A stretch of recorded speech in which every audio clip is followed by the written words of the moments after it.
Good evening, guys. I hope you are ready for the show. Just want to say, as we get rolling here in this intro, welcome to episode 87 of the Drag Drive Repeat Show presented by Summit Racing. Tonight, y'all, we've got the man himself, Mr. Derek Putnam, on of Sick the Magazine, talking about the 2025 season, y'all. It's right here on us. We're gonna look at some of the events they've got going on, some of the plans they've got in store for all of you drag and drive racers that are out there, and then you're going to love this. We're going to release a few of the names that are going to get some awards at the upcoming Dragon Drive Awards show at PRI 2024. So, Mr. Eric White, will you hit that intro video, please, sir? Yep, let's do it.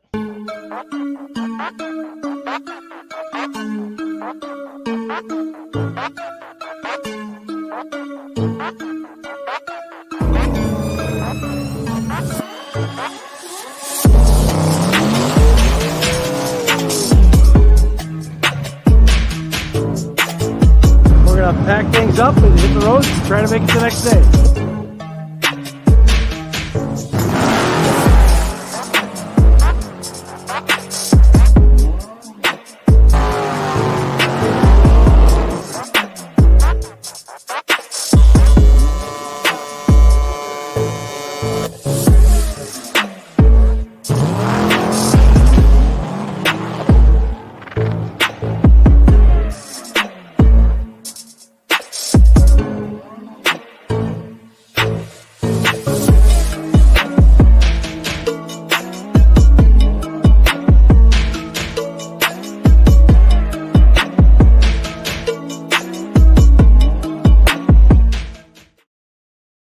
All right, guys. Well, my name is Mike Narks. I am the host of the Drag Drive Repeat News right here, wherever you're watching this, I guess. And also the host of the Drag Drive Repeat show, which you're watching right now. Sorry, I had that backwards, man.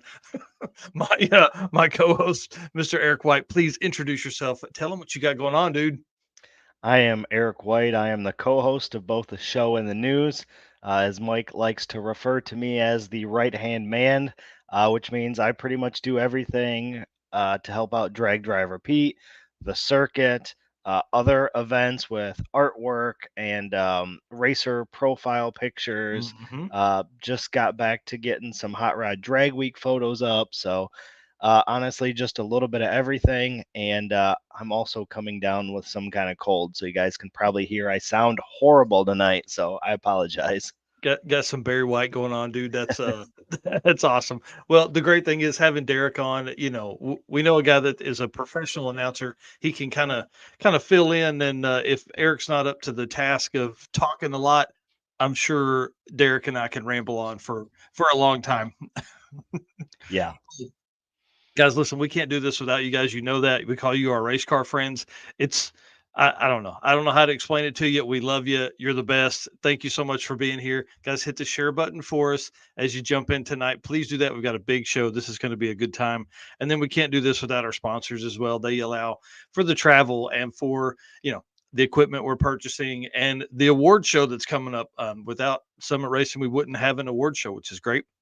So I want to say thanks to Summit Racing, Molly Motorsports, Driven Racing Oil, Car Chains 3D, which we're going to have a special spotlight on Saturday for them, looking at all the new products that Corey is building over there. WAF Racing, who we'll talk about a little bit later in the show, has a new product out for all you carbureted guys. Performer Built Transmissions, J-Wire Solutions, Howard's Cams, Sweet Patina, Power Tube TV, and Racing Junk. Y'all, listen, that's a group of people that you can spend some money with if you would like to right here as you're leading into the off season of drag and drive racing. Oh, absolutely. Yeah, that is for sure. Well, Summit Racing Speed Legacy began in 1968 as a one-man startup and is now the world's speed shop with 4 facilities and 200 plus catalog editions. They feel your passion, they save you money, they deliver fast, and offer top-notch customer service for more than 1,500 brands. Make sure to download the Summit Racing mobile app for easy access to speed parts. You can also find them on Facebook, Instagram, TikTok, and YouTube for all of your automotive wants and desires. You can also they've really been pushing the On All Cylinders podcast lately. It's been really cool. Tons of articles over there, a lot of great interviews and updates. So make sure you're finding the On All Cylinders podcast. From humble origins to the social media lane, Summit Racing stands by your need for speed. And make sure you go by and see our buddies at SEMA. They're out there this week. Booth Yeah. number 81497. Does that why is there 81,000 booth numbers at SEMA? But booth number 81497 for the Summit Racing booth. Now I don't know who all's working the SEMA show, but I know that Justin Wiedemann is out there. And if you go by, please say Mike and Eric said hi from Drag Driver Pete. Yeah, buddy. Yep. And then big shout out to Al Harvey of Harvey's Hack Shack. Has his truck out there at SEMA right now. This is a super cool Dragon Drive truck right here. You can see the Rocky Mountain Race Week decal on the front window of this thing. He said he had to leave that on there if it was going to be at SEMA. Oh, for sure. Yeah. Yeah. Why wouldn't you? You know, so this truck drug a camper around with them all week for 2.0, and now it's sitting out there at SEMA.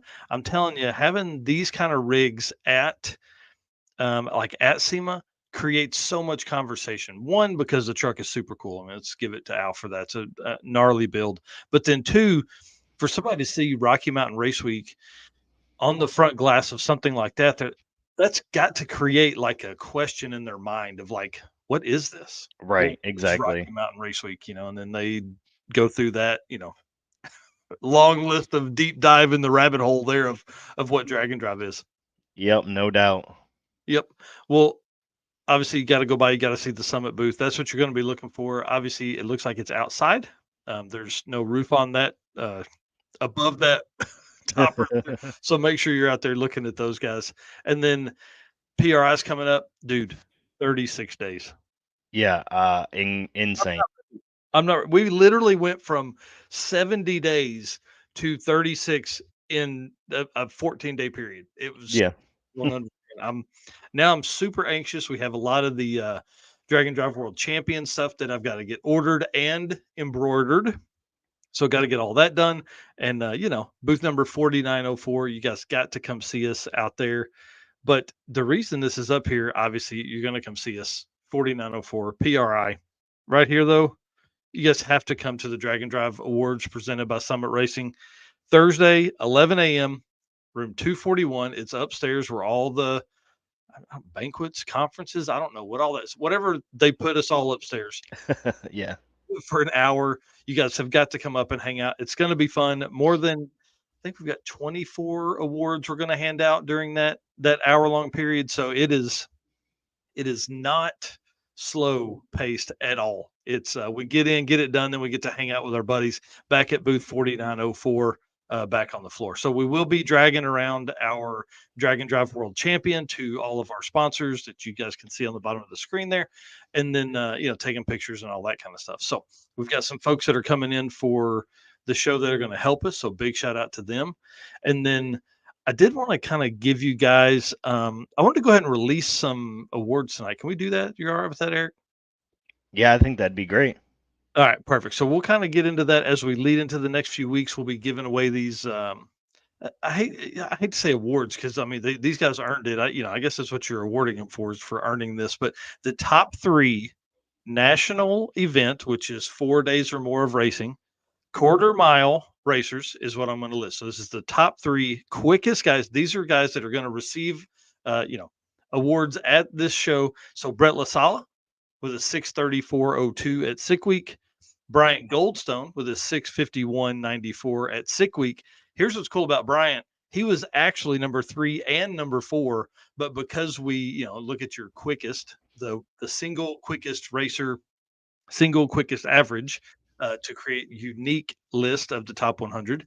Bryant is number 1, or Bryant is number 2, number 1 in our hearts, number 2 on the list, and number 3 is Stefan Gustafsson with a 675 or 674 with a 5 at Sick Week. Again, that's another year of the top 3 racers taking that title from Sick Week 2024. That's just awesome, dude.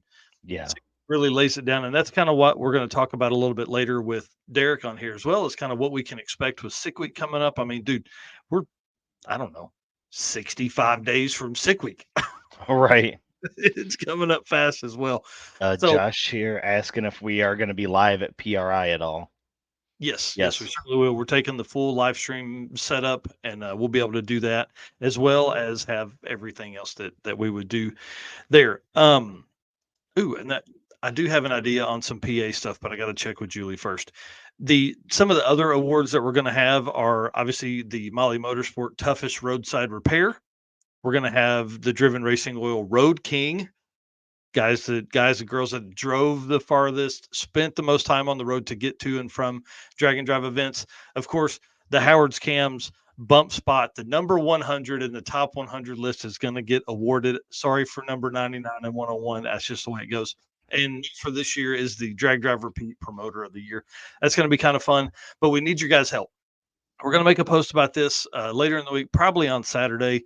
But who had the toughest roadside repair? We need you guys to submit your recommendations. We have a list of folks that we've kind of been working through. So we want to see if you guys are, thinking along the same lines as we are. So again, please submit your whoever you think had the toughest roadside repair. Submit your recommendations. You can either send them to us on Facebook through Messenger, or you can send it at dragdriverepeat@gmail.com. Probably the easiest way there as well. So just the name, and we can go from there and do some research if you want to do that. Or if you want to tell us, hey, like Alex Rops, who tried to swap an engine, tore one down, put it back together, and then realized it was wrong, and then tried to do the same thing with his wife's car in the Holly's car in the parking lot, and they did, like stuff like that. That's what we're looking for. We're not looking for a tire change on the side of the road. We're looking for hardcore stuff. For the Deal group from High Rod Drag Week, that was a huge thrash. 3 engines sitting there in the pits.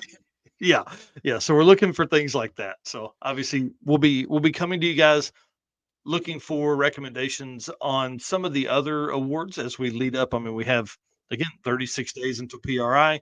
For folks that are watching this later, PRI is December 12th through 14th at Indianapolis Convention Center in Indianapolis, Indiana.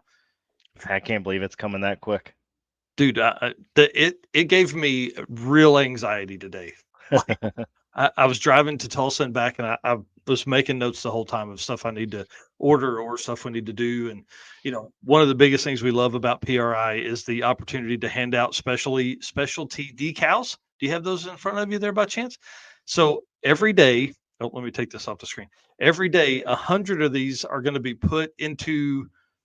We're going to spread them out in the pockets of the guys that are working the booth. We're going to put them, we're going to hide them. So listen, if you want one of these specialty decals, you're going to have to come by. You're going to have to ask for it. We did it last year. It was awesome. It was a lot of fun. Then when people got home, they started showing us where they were at.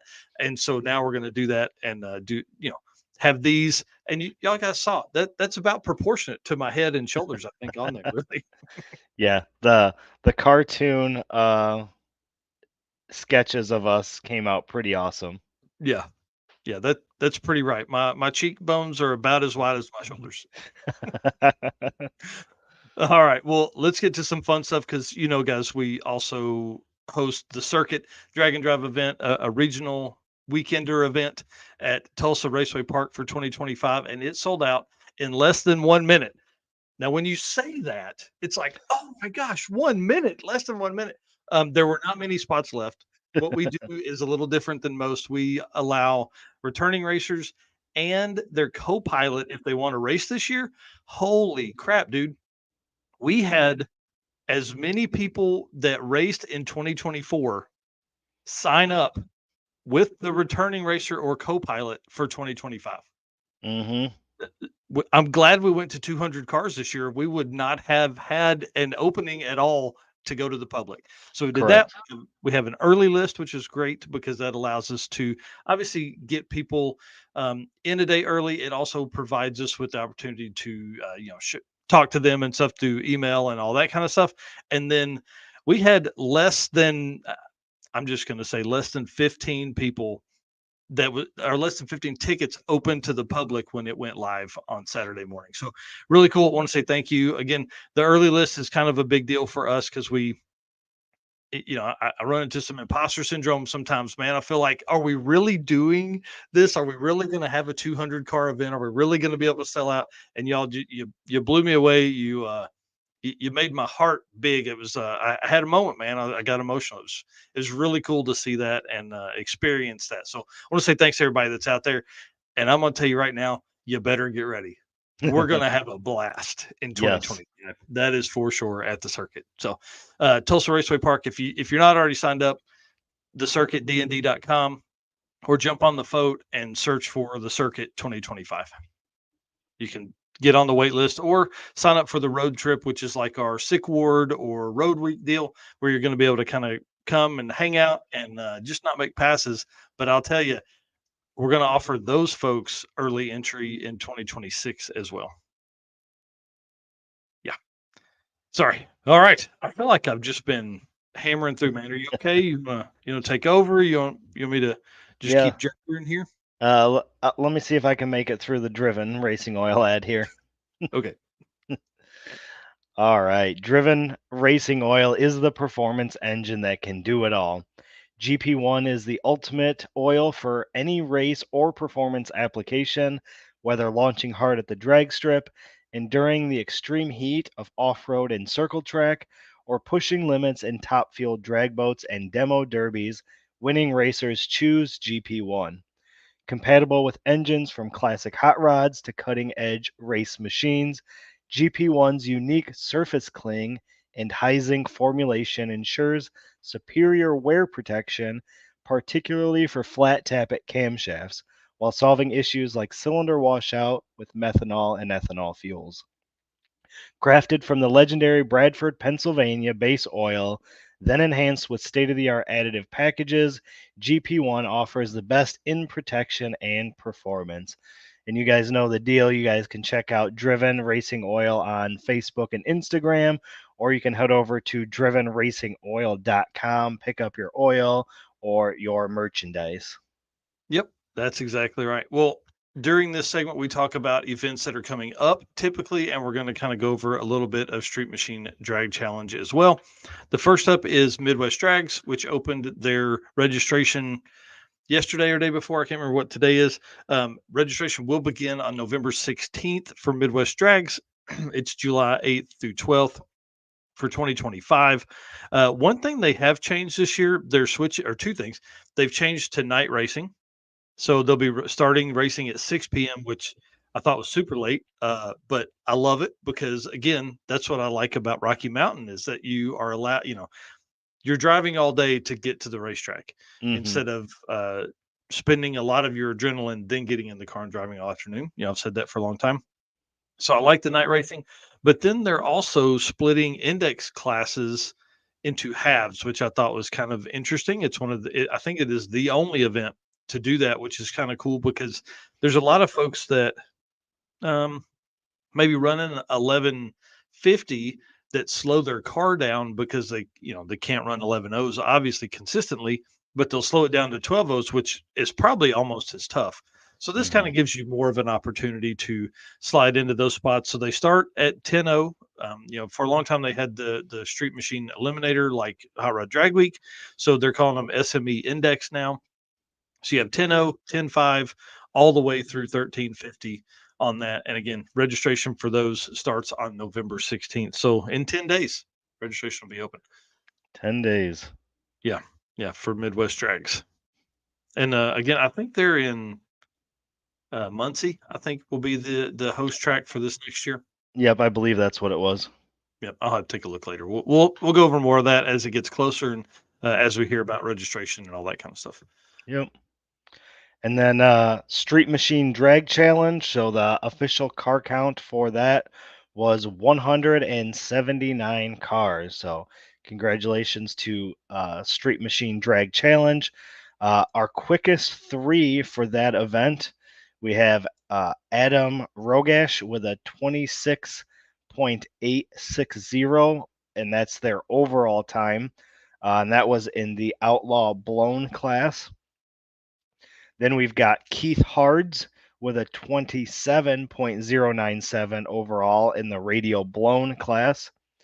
And then rounding out the top three, we have Luke Foley with a 28.045 overall, also in the radio blown class. Yeah. So Thought we'll that's pretty cool. Two four doors, man. Yeah, how cool is that? That's what I like about these other events like that. I mean, none of those three cars you're gonna see at one of our events. Like those Mm-mm. are all unique cars. So I definitely think that's super cool. I love looking at their photos. Yeah. And we're gonna do a full deep dive on the Street Machine Drag Challenge coming up on Saturday morning. So if you guys are interested in hearing more about that, tune in Saturday morning. We'll go in a little deeper about all the places and everything from this Street Machine Drag Challenge. Yeah, I had planned to do it tonight, but I spent 6 hours working through their data yesterday. Yep, yep, Jerks. That's the way it goes, man. That's the way it goes. yep. You'll have that, and Yeah. then tomorrow starts Street and Yeet. So super excited for that. Love seeing the coverage of this event. Looks like a great event. Wish this was an event that I could attend, but man, there's only so many free days a year that we can do this, or at least that I Yeah. can do this. So, Yeah, um, I'm sad I'm not going. I wasn't sad until today. And I really, during my drive, I was playing on my phone and saw so many people saying they were headed that way. And I was like, I should have went. I should have went. Mm. Yep, yep. So if you guys want to check out all the action of Southeast Street and Yeet, you can watch the live stream on Spooled Media. So Spoold Media, Spooled Media. And this event's going to run all weekend long. So again, Southeast Street and Yeet starting tomorrow. Mm, man, good luck to all those racers. And Laura and Devin are back from their vacation, from their time away, which we're going to talk about in just a little bit. So, good luck to them. Well, that's the Driven Racing Oil segment. Let's talk about some Molly Motorsports, and this is the part where we're going to bring in Derek here in just a minute to go over some of the Sixth Magazine 2025 events. So, high performance enthusiasts and racers, meet the Molly Motorsport Power Pack Kit, your ultimate solution for Power Pack performance. The Power Pack pistons are made from either 4032 aluminum alloy to allow for tighter cylinder to wall clearances and improves temperature stability, or 2618 alloy to allow for increased detonation resistance. What sets Molly apart? Forged pistons, graphite coating, and phosphate treatments for peak performance and durability, which we all need in drag and drive. Elevate your ride with Molly Motorsport, where performance meets precision. And for all you podcast listeners, Molly is spelled Mahle, not Molly. So Mahle for Molly Motorsport at mollymotorsport.com for whatever they offer. They have so many kind of engine combos and all that kind of stuff that's in there. Well, we are obviously going to be talking about SICK 2025. What kind of kicked off this conversation and mine and Derek's back and forth is the Um, oh I, Central I, I Victorian Dragon yeah, Drive is this weekend. Sorry, yep, Dave. yep. I was just gonna say that looks like that is kicking off this weekend as well. Yeah. Yep. Sorry about Thursday, that, Dave. Friday, Saturday. Yep. So what started this conversation and Derek being on with us was Six Summer also was the same registration day as the circuit, which obviously scared me because Six Summer is a big deal, dude. So that kind of created, obviously, that opened the conversation of like, man, let's get you on. We had originally kind of lightly talked about them being on the news, but because it was so busy with the registration for Six Summer and all the articles that Derek is writing and all the stuff that goes into registration. We waited. We wanted to move it back and have him on tonight because we're going to kind of talk about all of these events and spend some time talking about all the stuff. So, if you guys will do this for me, please hit the share button as we bring in Mr. Derek Putnam. We'll just have him tell us what he does, who he is, where he does it, and all that kind of stuff. So, if you'll lead in with that, sir. So my name is Derek Putnam. I talk too much, and my wife is thankful that somebody actually enjoys listening to me besides her. Well, we love it, dude. We love it.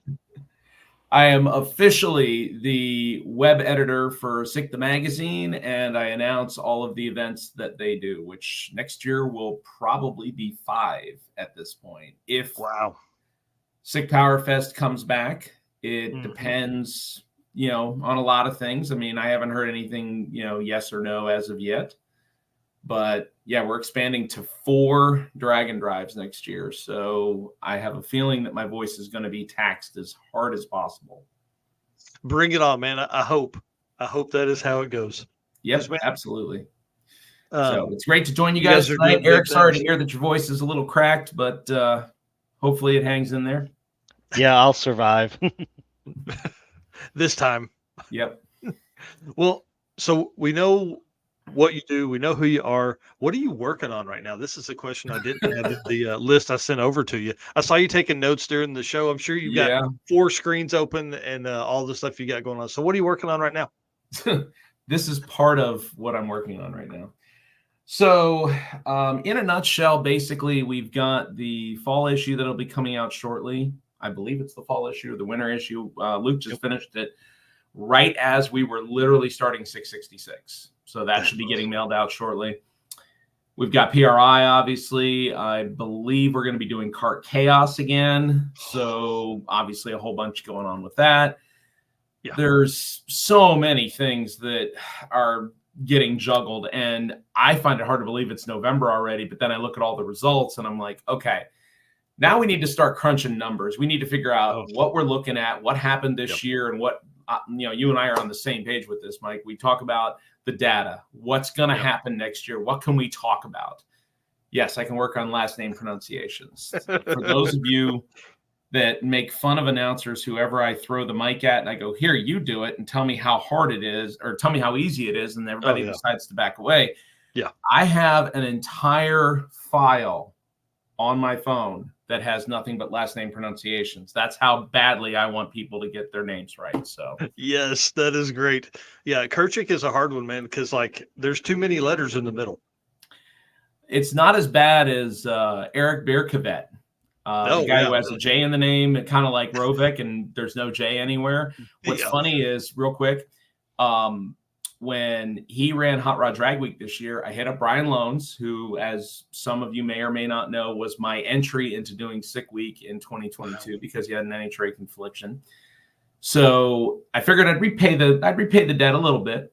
And I sent it over to him and told him what the pronunciation was versus the spelling. And he goes, oh, thank God. He goes, I never would have gotten that. And then 5 minutes later, maybe I'll let Freiberger actually see if he can work through that. So if you go back to the first day when Eric ran, there's about probably 5 to 7 seconds where nothing's getting said over the PA system. And finally, Brian just jumps in there and says it and kind of gives me a little nod. But I was like, it would have been interesting to see somebody go, is that a J? How many vowels are in that? How are we supposed to say that? Yep. So, but it's funny you bring up Jeff. Jeff actually is one of the guys that's going to be back for Sick Summer. He's going to try and do the trio deal again with his daughter Alligator, and I think Nick is driving Old Reliable, the 4-door. Actually, I don't know if it's a 4-door. I believe it's 2-door. Yep. It's a 2-door. Yeah, but that's the only car that they've actually managed to get done. And Jeff, I think, is really like. He's got a lot that is behind the whole I want to get finished with the Godzilla. I think he's supposed to be running Super Street this next year. Please. That car has been to some stuff, but it wasn't right. But hey, that's part of being a dad, right? Those guys out there making sure all the other kids or make sure their cars are working, all that kind of stuff. Hanging out with them. I don't remember where it was. Was I at Eric, were we at Drag Week when we saw them outside and they were eating? Man, I can't remember. It's so many events this year. I feel like that was at Heads Up Hustle. Never mind, Heads Up Hustle. I wasn't Maybe there. that's what it was. Yeah. Yeah, man. They all kind of run together at some point. But and I think that's what's the most fun, truly, is coming back and writing the stories you write, coming back and kind of getting a chance to relive that. I wish there were more people that had YouTube channels, that wrote articles, that submitted blogs, made long form content for that stuff because man, listen, there's going to be a point where we all get old and we don't remember all those stories, but we're going to go back to YouTube and we're going to be like, oh, you remember that 2024 Drag Week or Heads Up Hustle? It was great, man. Oh yeah, absolutely. And again, these are the great things that make this sport the way it is as you know, drag and drives continue to grow, we get more and more of them. We get those stories, we get that hometown feel of people that could be your neighbors, you could meet at a cruise in, that kind of thing. And I think that is again what continues to push us getting more and more events. So that's the way it goes. Well, let's talk about SICK Summer, because obviously we talked about registration earlier. Man, it sold out just in moments as well. So tell us about that, and then let's talk about the tracks and maybe car count. So, okay, so first of all, it bears to talk about the fact that we pushed everything back a little bit. A lot of people picked up on this. With having 4 events, we needed to be able to focus on all of them. And when we added the whole Death Week deal last year, I think it caught a lot of people off guard, and they're like, well, you know, now I can't make the decision. I've already signed up for this and taken time off for work. So Tom really wanted to at least get dates and, you know, hey, here's what we're kind of going to do. You know, like, here's where it's going to be located. Now, the only one that even I don't know as far as where we're going is Six Smokies. I mean, you could probably guess a ballpark, but that's in October. So it's not really going to overlap. The one that I think that kind of threw all of us for a loop, and we weren't really sure what was going to happen with it. And by the way, congratulations on you selling out the circuit. I think that's great. For 200 cars. That's going to be awesome. So I think some people kind of wavered a little bit on SICK Summer this year because of Michigan miles, when you consider the proximity of those two and the fact that the dates aren't too far apart. So that might pull some people away. But I believe the time was 13 minutes, which is not bad considering the first year for 250 entries we sold out, and I believe it was 10 minutes. Now, yes, it's not Sick Week. Sick Week because of the time of year, the fact that it is the Super Bowl of Drag and Drive. Everybody runs fast there. There's nothing else around it. That sells out in literally, I would say, probably less than 5 minutes. It depends on who you talk to. I haven't heard an official time, but I've seen anywhere from 3 to 8 minutes. So. That's awesome. Yeah. And listen, Sick Week, again, there's a reason it's a Super Bowl. Like, it truly is one of the funnest events that's out there, and the tracks are on point. And I mean, dude, you heard the announcement earlier. You were backstage when we talked about the top 3. That's the second or third year in a row the top 3 have been from Sick Week. Yeah, and you know, looking at the topics that you and I had kind of gone over a little bit, as far as, you know, we'll get into that in a little bit, but I think that every year we're borderline crying wolf of how great it's going to be next year. Let's see how awesome it's really going to be in 2025 based on real data that we already have at our fingertips. But yeah, it's going to start at South Georgia Motorsports Park. So first time we're ever going to do that. I've actually worked with Raul and his group up there. They're doing a great job. For those of you that don't know, Raul Torres is an old school racer who's been doing it for over 3 decades. He used to have a couple of small tired Mustangs that he ran in No Time and Grudge. So he comes from a great background. And I feel like the team that he's assembled is really working on that same time frame as him. So it made it an easy decision for us to, you know, move it and try a new racetrack. So it's going to be a little bit different. I think some people are going to appreciate driving 2 hours less when they come from up north. Some of the people from Florida, I don't know. We'll wait and see. But the one big thing that's going to be a little bit different, and I haven't seen a schedule, so I don't know for certain if this is why it happened, but I'm assuming because of every track we go to has so much stuff scheduled at it. We're not starting until Monday, but when we start on Monday, it's day 0, not day 1. So that's interesting. That's the first time we will ever start on a Monday with day 0, and then Tuesday is day 1. And I think it's probably because they have something there for Saturday and Sunday. Yeah. And again, you're in a part of the country there where they race all year. I mean, will they take off 3 weeks? I don't know. Yeah, I would say for holidays and what have you. Honest. Yeah. I mean, it's crazy when you think about how many series and how many other places are looking at doing stuff there. I was at a bracket race there a couple weeks ago where they paid out $20,000 a couple of days and they had over 200 cars. There's a whole bunch of stuff going on in Florida over the next couple of months. Like I said, I think Bradenton only closes for a week or 2, and that would be it. Wow. So, yeah, he's talking about Danny Grubaugh jumping in here. So, yeah, I mean, 400 miles saves. So, I mean, there's nothing wrong with that. I get it. Yeah.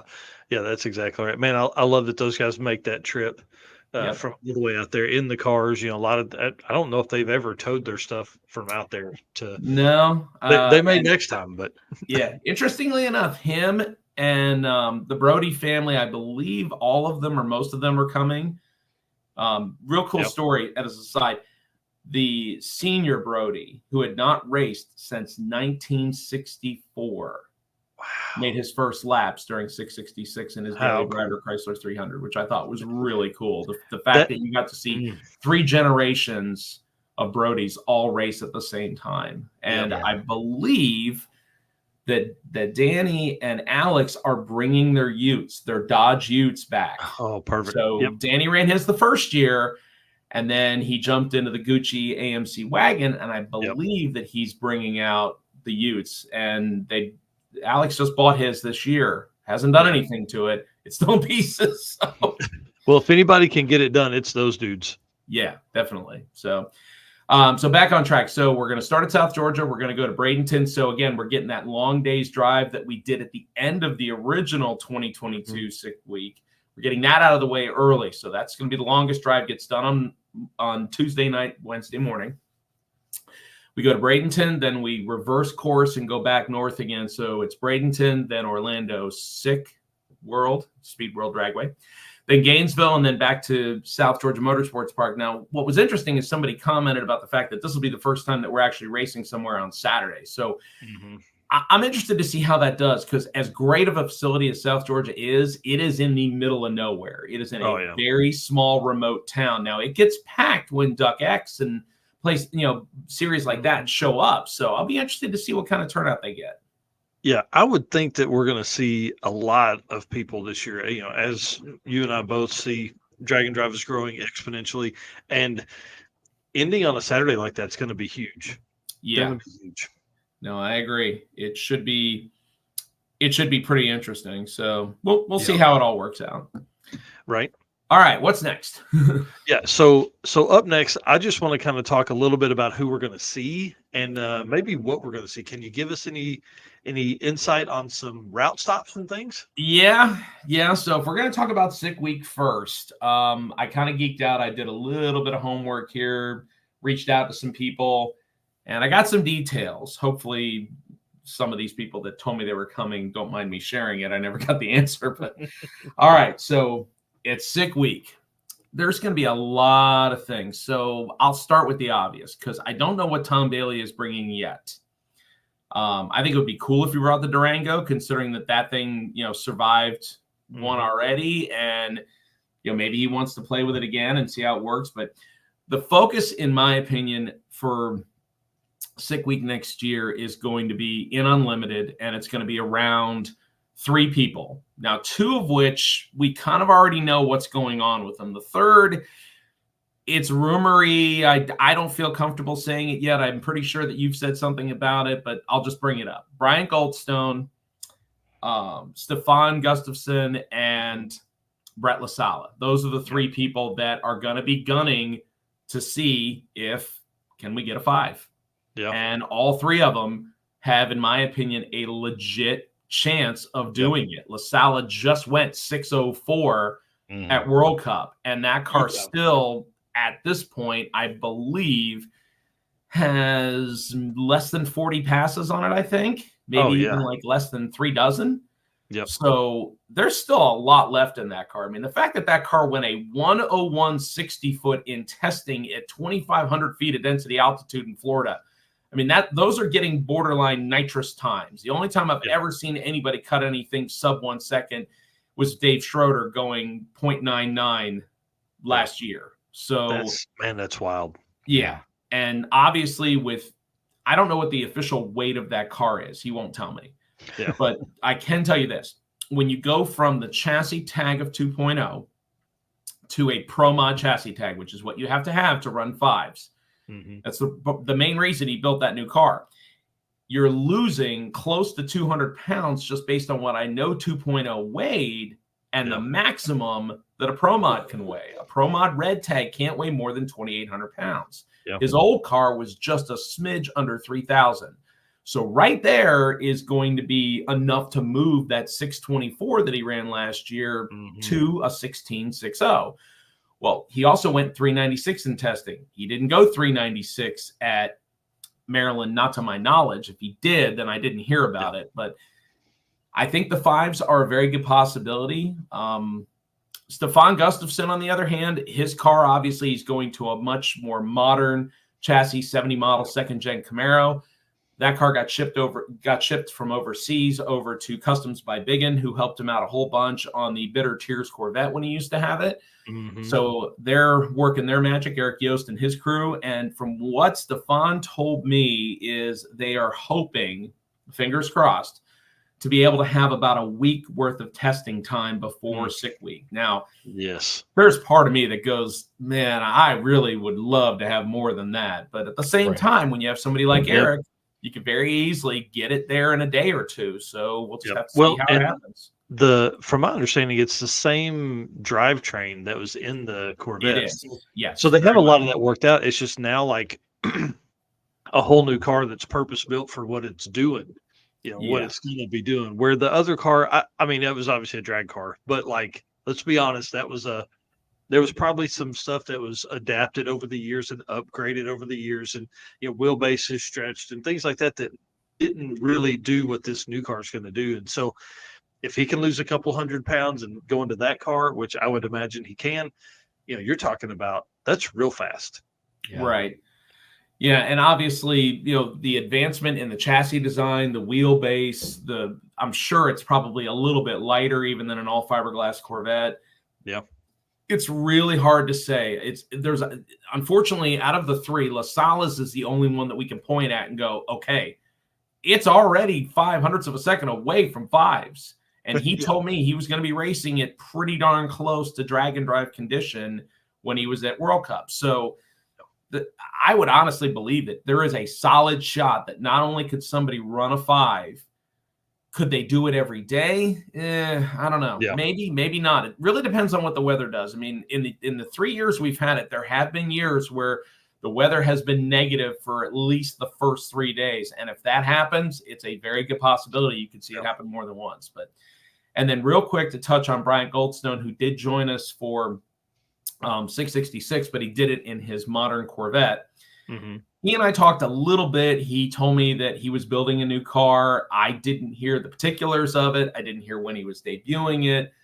Obviously, he had a heck of a season with the AMC. I believe he won 5 events, if I'm not mistaken. Yeah, he's a stud.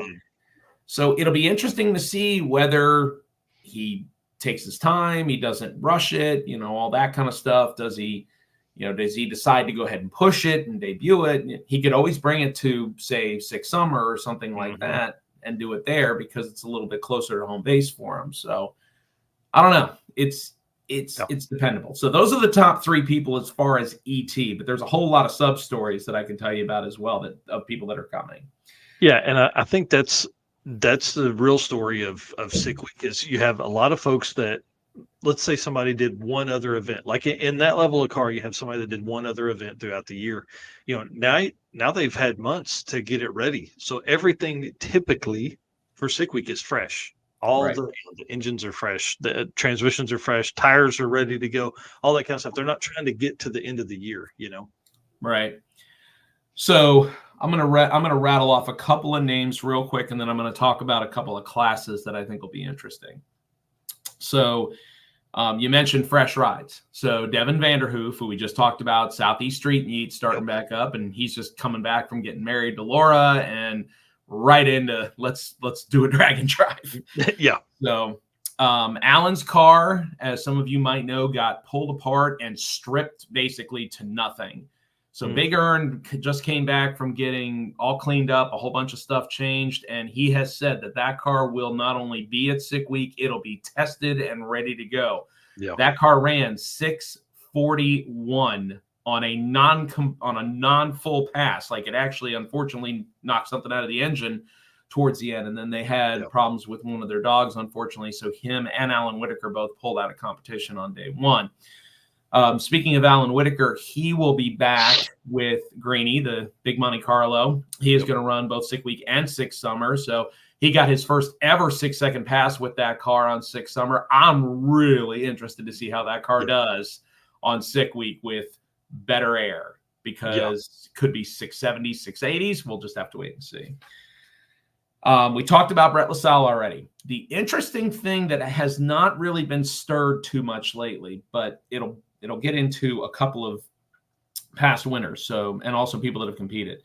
So LaSalle is sold 2.0. The guy who bought it, who I still haven't found a full name yet, but I do know that car is going to get an LS engine from Ace Racing Engines. And for those of you that don't know, Ace Racing Engines, Stefan Rossi, built the engine that was in Michael's winning S10 at Sick Week in 2023 that went 640s. So at first, there was some speculation that not only was LaSalle's new car, but 2.0 and Zach Myers, who's driving 1.5, all going to be in the same class. They're all going to be in modified based on the way the cars are set up.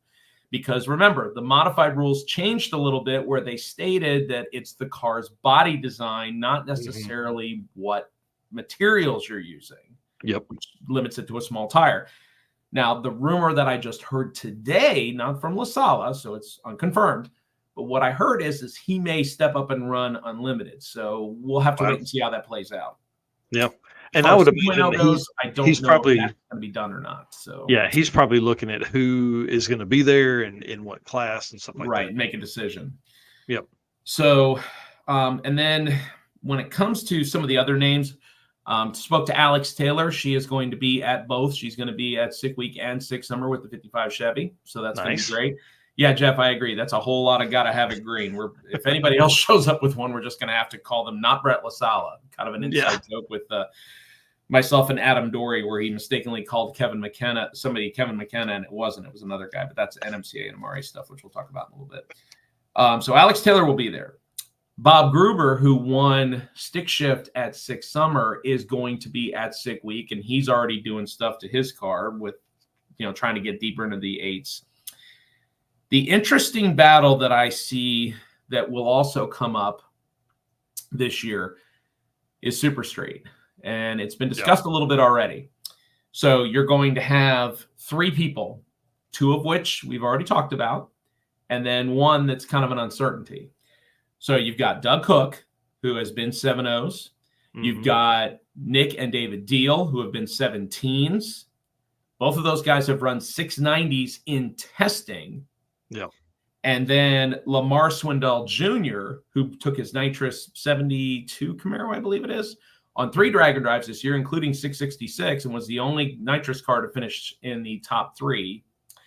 So those 3 guys have all publicly stated they want to be the first to run 6s in Super Street. It has never happened before.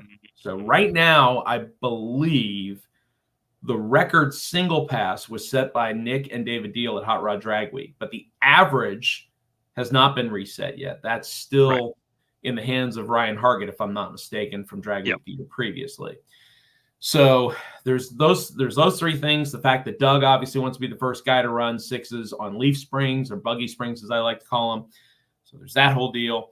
Chuck Stefanski's wagon, the Zumi wagon, which flirted with low 7s all year. Now he's had a whole year to work that thing out, and he wants to come back and run 6s with it. It's been stripped twice now. So there's all that going on. Lamar Swindell Jr. basically bought that 72 Camaro for his daughter, and now he is building a new 67 Chevy 2 with a Pro Charger. That's what he's hoping to debut next year. Wow. So, wow. Does he know Sick Week is in 3 months? You know what? Hey, it's like Bob Gruber said. He goes, if we weren't thrashing, we wouldn't know what to do with ourselves. Yeah. Yeah. I agree. So, and then here's another one that I just got news on. Matt Moore, who won Rowdy Radio last year. So this will bring up a whole nother conversation. Maybe not tonight, but at some point, I think we can all speculate about this. Matt Moore, who won Rowdy Radio this year and came within like an eyelash of getting to Devin Vanderhoof and Jordan Tuck's 459. That car is getting an update to the engine, and he is going to dive into the modified class for next year. Interesting. So he is not coming back to run 26s. He wants to run 6s as well. So we see Joe Haney jumping in here. They are also thrashing on a brand new ride. So the Nova is not coming out next year. They are actually bringing a new vehicle. So I'll be interested to see that. I'm trying to think if I've missed anything because I've got like so many like little chicken scratch things here. But again, I feel like that's something that you guys could very easily speculate on. We could write columns about it, what have you, is where is the limitation for a 26 by 8.5 inch tire? And real quick as an aside, if you want to read something interesting, the record for a 26 8.5 slick supposedly was 463. I wrote a story on Joey, what's his name? Joey Heigl, the guy who's better known as driving the Mustang called Beater Bomb. It's a no prep car. He went 438 at 180. Yeah. On a 26 8.5 and had never run it before he showed up to Flying H. Yeah. That is just insane when you think about it. And yeah, I remember when Jordan went 706 at Sick Week last year, they were trying to run sixes and they said, They made one pass. Devin told me that he said it was scary as hell at the top end. They were like, nope, we're not trying that again.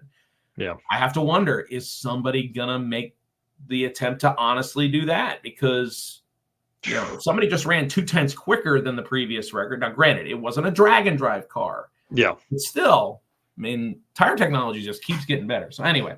It's wild to think that level is available on a 8.5 inch wide slick, let alone something that's 26 inches tall. Yep. So one of the last thing that I'll bring up is there are a lot of people that honestly are very thankful, I think, that there is a drag and drive in the South because there's a whole lot of them in the Midwest and up north and so forth. So one of the things that I got told about not too long ago was the Luan camp is bringing 5 cars out of Miami. That includes Willie Luan, who is a 2-time winner in the 6 street race class. His daughter, Gabby, who won Pro Dial Your Own last year, which you remember talking about this. It was extremely tight. Getting like the end. Thousands separated like the top 3 or something like that. Yep. And the other thing that's interesting is I also got told, have not gotten details to release yet, but Rovic is going to have a brand new Oldsmobile engine in his Cutlass that supposedly is going to make it quite a bit quicker. Oh yeah, it's a lot bigger and will handle a lot more nitrous, and he's shooting for 850s eventually. He said eventually he's not, but that's the plan. Yeah. Bill, it's not Travato racing. Yeah. Yeah. That car is going to be really fun. And of course it's going to do great burnouts. The only guy that I know that shows up with a spare pair of regular, just treaded street tires and then is already looking for new ones. And he actually, I think, switched to 16-inch diameter wheel on that car just to try to find tires along the way. But he did a whole bunch of burnouts on 666. It was a lot of fun to watch. Yeah, that dude needs a tire sponsor. And like a street tire, he doesn't need like a drag tire sponsor. I'm sure he'd take it, but like he needs like a street tire sponsor. Yeah.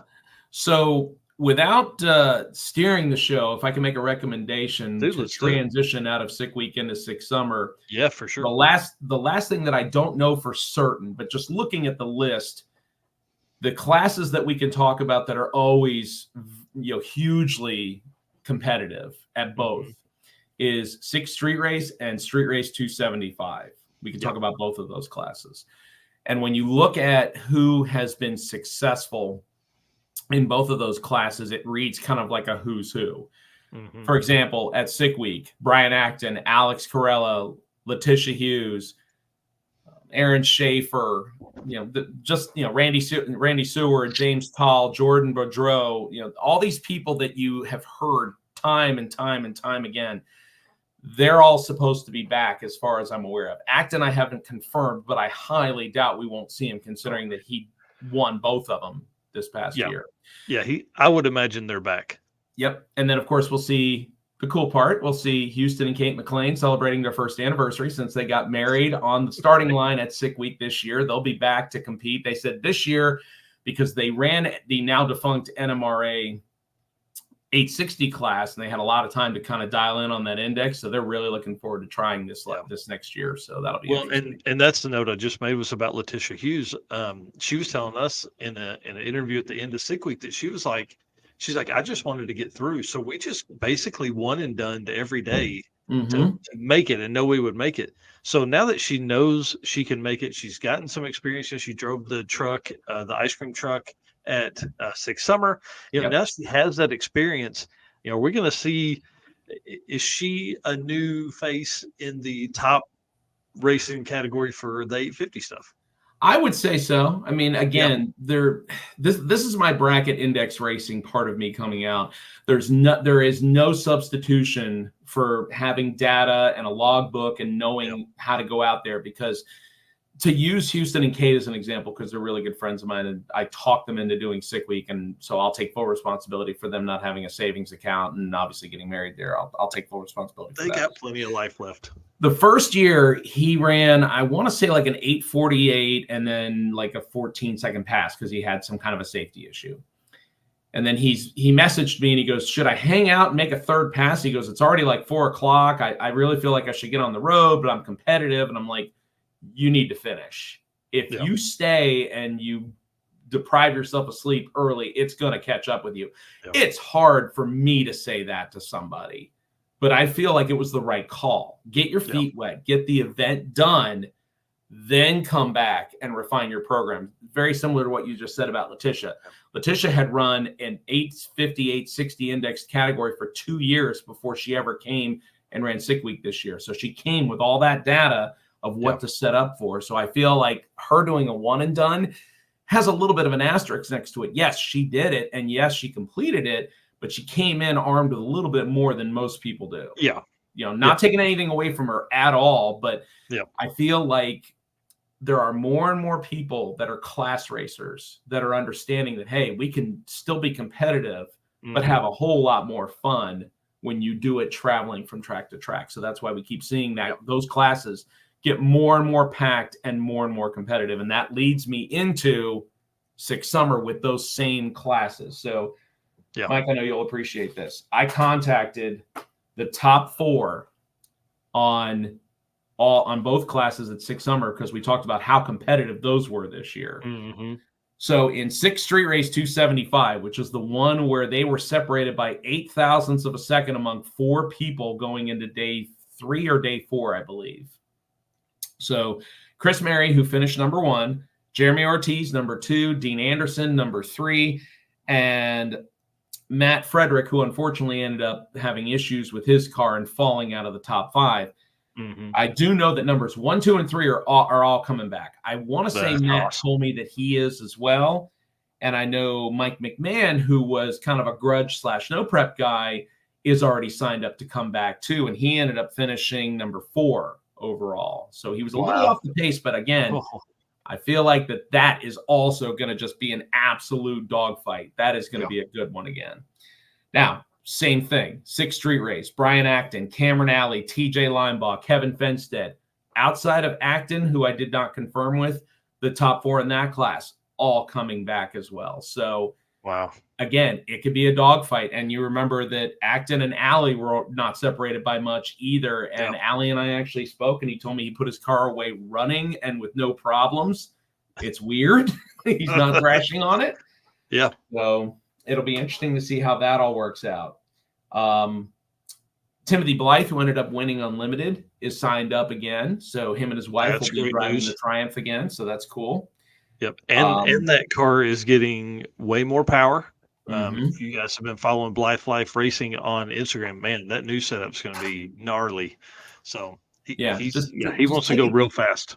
Just search him from 2022. Look at what that car looked like when it ran 11s the first year that he showed up into what it looks like now. Factory front Triumph suspension and all the goofy stuff that was there. And then, man, it is a whole different animal. But that's him to a T.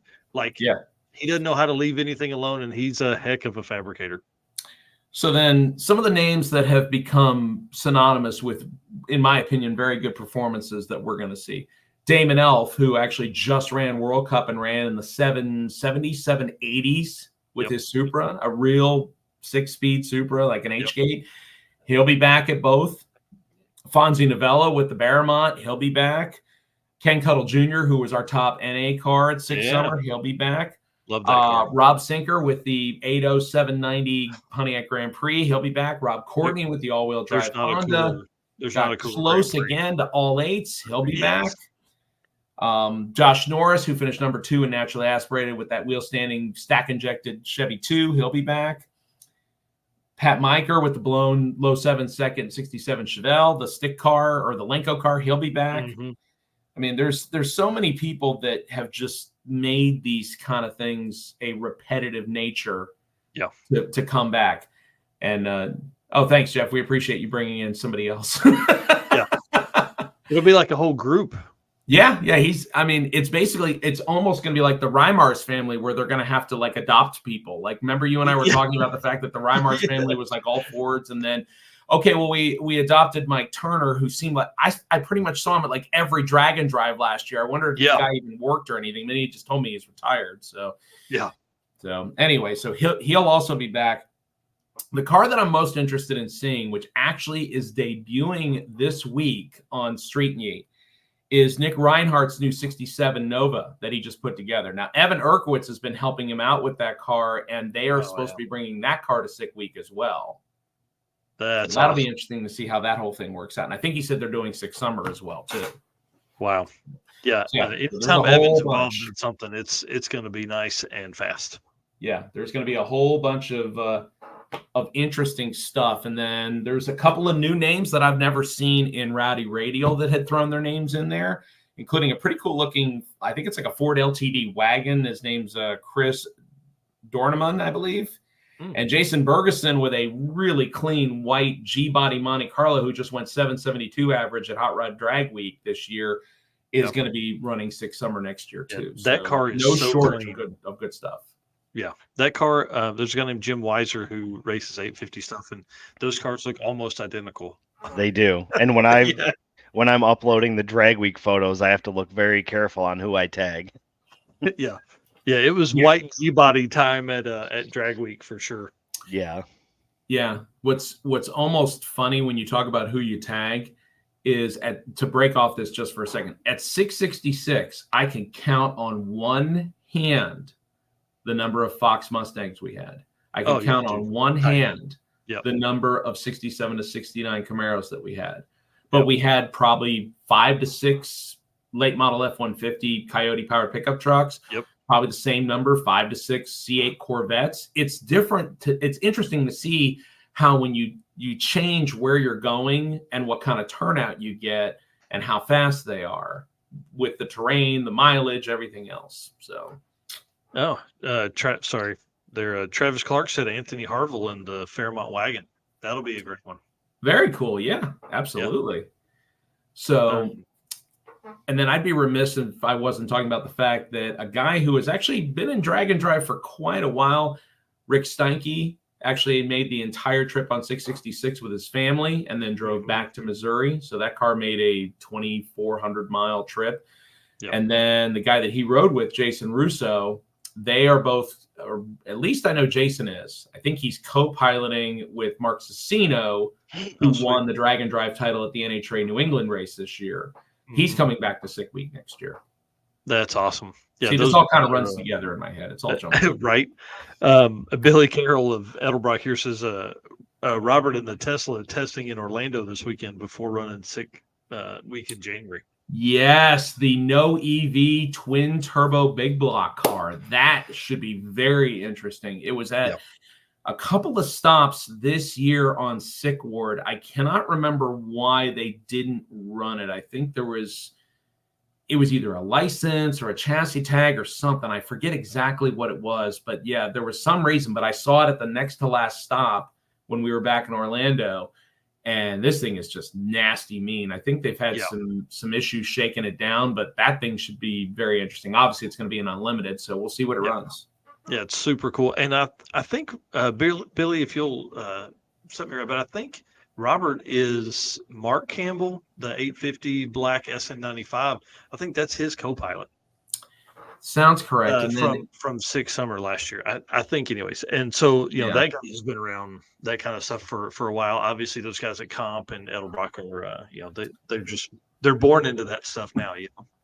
Yeah, no, absolutely. So, all right. So we talked a little bit about Sick Week. We talked a little bit about Six Summer.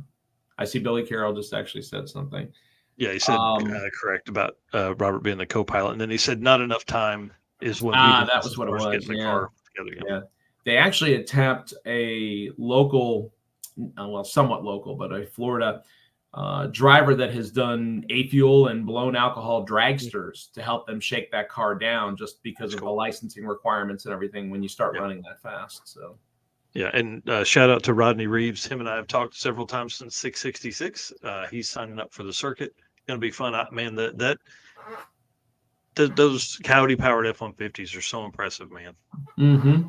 Oh yeah. No, if you look at how many of them are really starting to show up in drag and drive, because you can throw a turbo kit at them or just a standard supercharger kit at them with nothing else done, and they'll be in the 10s and the 11s with very little work as long as they have good traction.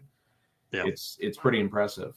So yeah, it works well. All right, sorry. What were you were leading us into another topic here? Yeah. I'm trying to make sure I get everything on your punch list, because you know me, I'll ramble on about useless stuff. What? That's not why you were on here. Yeah. So we also talked about, you and I mentioned mentioning the new events, which are Six Smokies and then Michigan Miles. And we also talked about the route stops. So the routes, before we get completely off Sick Week and Six Summer, and obviously I'll throw this back at you guys just to make sure I didn't miss anything with all my scribble. The route stops yet have not been planned completely. I know Luke puts a lot of time into that, and honestly, he spent a ton on 666. At first, we had something close to like 60 different spots, and you ran the beginning of it, so you know how it was. The first drive day, we did 10. And it seems daunting at first until you just start picking them off. And then you're like, okay, we're doing good. We're spending 5 to 10 minutes each place. Okay, let's roll the next one. And it was a lot of fun. And I feel like that is one of those things that, again, sets us apart a little bit. I'm biased on this, but if you look for really cool locations that not only are going to interest the people that are in your event, but also can hold all the cars of your event, and you're thinking this through, entry, exit, location, etc. These are the kind of things that really make it hard and or make for a good event. And of course, with Florida, the issue you run into is construction, traffic, etc. So normal stuff that goes along with that. And I love the I don't know what the A1A is, that what it's called? Is it runs up the coast there? Man, that was one of my favorite drives of, I think it was Sick Week 2022 with Justin Chestnut in the Model A. Man, it was just so cool to be along the beach. When we were there, it was rainy, which is normal, but it was just really cool to drive along the beach there and kind of be in really cool cars doing that and see really cool cars everywhere and think, man, this is what it would have been like in the 60s or 70s. Yeah, there was a little bit of A1A on the tail end of 2023 as well, and that made for some really cool shots there on our, I think it was either our first or our second checkpoint on day 4. The A1A part was the early part of this year. So unfortunately, like, that was kind of one of those things where it's like, if you try to do it, I think the discussions were, if we try to do it at the end, the issue you run into is it's already late. You're trying to drive from South Georgia, so you're not going from, say, Gainesville to Orlando. You're going from South Georgia to Orlando, so it's a longer drive. And to kick it all the way out to the beach side is a little bit more difficult. It's a little bit more mileage. But if you do it on the first day, the issue you run into is, can everybody leave before it gets dark? Yeah. So I got a really cool picture of the Ratty Radials blown Porsche sitting in a gas station, and there were so many people coming out going, "What is this thing?" Right. The it was perfect. The beach. What would be really fun is to see how late, I don't know how to word this, but like how late people make passes in relation to the rest of the week, right? So there's very few one-and-dones on day one. There's a lot of people that are running 2 or 3 times. They race until the lanes are closed. And then, like, you see their faces like, oh, shit, we got to still drive 200 miles. We got to get out of here. Yeah. Got to quit making passes, because I think as drag racers, we're used to being at the track for a while, and now you end up, you just got to get going. You got to treat day one like day 4 and just get out there. Yeah, and the one thing that I saw Luke put up, and I didn't dig into it too much just with my workload this week, is he was looking for a checkpoint, and I believe he was looking at a museum. And if you remember back in 2022, when we went from South Georgia all the way down, we stopped at Dungarlets, and that was the midpoint. Oh, granted, it's a little different towards the end when you're not starting the next day until noonish. So I don't know if that's going to come into play. I mean, again, you're looking at something that's close to 300 miles. Now, granted, yes, it's a straight shot down I-75. It kind of sucks as far as the scenery goes, but it's pretty simple. And it's also in January, so your cooling system really shouldn't, in my opinion, get taxed. So I don't know. We'll have to wait and see how that whole thing kind of shakes down or not. But I personally like the idea of getting the long drive out of the way on the first day, and then the other one, then the rest of the week is all very manageable. I think it'd be about 200 or less, and in some cases probably even 150 or less. Yeah, I think that's a great idea. And to talk about Carl stuff here, he said, I really like the idea of having a drive day include a large car show with locals, as it seems like it'd be a great way to spread the word about our sport. Man, that really is a good thought there. The struggle is, like, with the track availability in the Southeast, you really don't have time. You don't have, there's no need for a drive day there. But I think we can definitely do some local car stuff. What I would suggest to these local car clubs or local promoters is, dude, put something together. Damn, where we're going to be. We're coming to Orlando on Tuesday or Wednesday or whatever it is. Like, one of those promoters needs to put something together. It's just a cruise night, man. It'd be easy. No, I agree. And, it's funny that you bring that up, because that's the whole thing with Sick Ward. There are people that want to cruise along and have a good time. And even if you buy a ticket to get in the Sick Ward and you don't go to every single location, and you say only go to 3 or you go to 4 out of the 5 or whatever, it's still giving you that opportunity to get out there. Honestly, I love the idea, but from my experience, the issue that I think you would run into would be, where are you going to find a place that's going to be able to house that number of vehicles, number one? And then number two, how are you going to get everybody gathered together at the same time? Not everybody's going to leave the hotel at the same time, get on the road at the same time, take the same pace. So, like the one time that we did it, where we went to a car show as part of Death Week, when you only have 80 cars, it's not as bad. And it was fun, but there were people that literally were there for 5 to 10 minutes and left. And then we hung out and walked around and looked at everything that was going on. We were in California. We said, screw it. We want to see what it looks like. And it's not as doomy and gloomy as everybody thinks it is. But to be fair, again, 70 is not 300. And if you don't have a drive day, how realistic is it going to be? Now, could you do it at the end of it? Yeah, possibly. I could see that. You have a real big parking lot party, but then the issue becomes, how close is it going to be to your host hotels? So, Well, and again, I think it falls back to local promoters. I think you would probably have some guys show up, but again, they're going to have to get involved and do that. I think that falls onto the local scene, the local guys to do that. We were trying to work something out with some car clubs in Springfield last year for the circuit to do something similar, and those guys just couldn't get anything done. So, that's kind of where the Waffle House deal kind of really struck off at that point, and went a little wild from there. I'm sorry, I'm laughing because you're bringing up food. I actually got to have dinner during 666 more than I expected. Wow. That'll happen at Sick Week. No, probably not. And so let's talk about that for folks that are at home that don't understand what it's like from the announcer side of stuff. You're there. You're one of the first people to arrive because you got to get your stories and all that kind of stuff. But then you're one of the last guys to leave too. So people get, I'm going to, they don't get upset, but they're maybe hurt a little bit that they don't see Derek Putnam out running around the middle of the day, because he's back at the track. making announcements. He's waiting on that one. They are not unhappy that that I'm not there. Adam Dory is there's there, one- and they're happy to see Adam. Well, maybe that too. But there's guys that are thrashing in the pits trying to get to where they can make a lane call. And Right. Derek's wishing that somebody would just please come up and make a pass. Please, baby Jesus, come up and make a pass.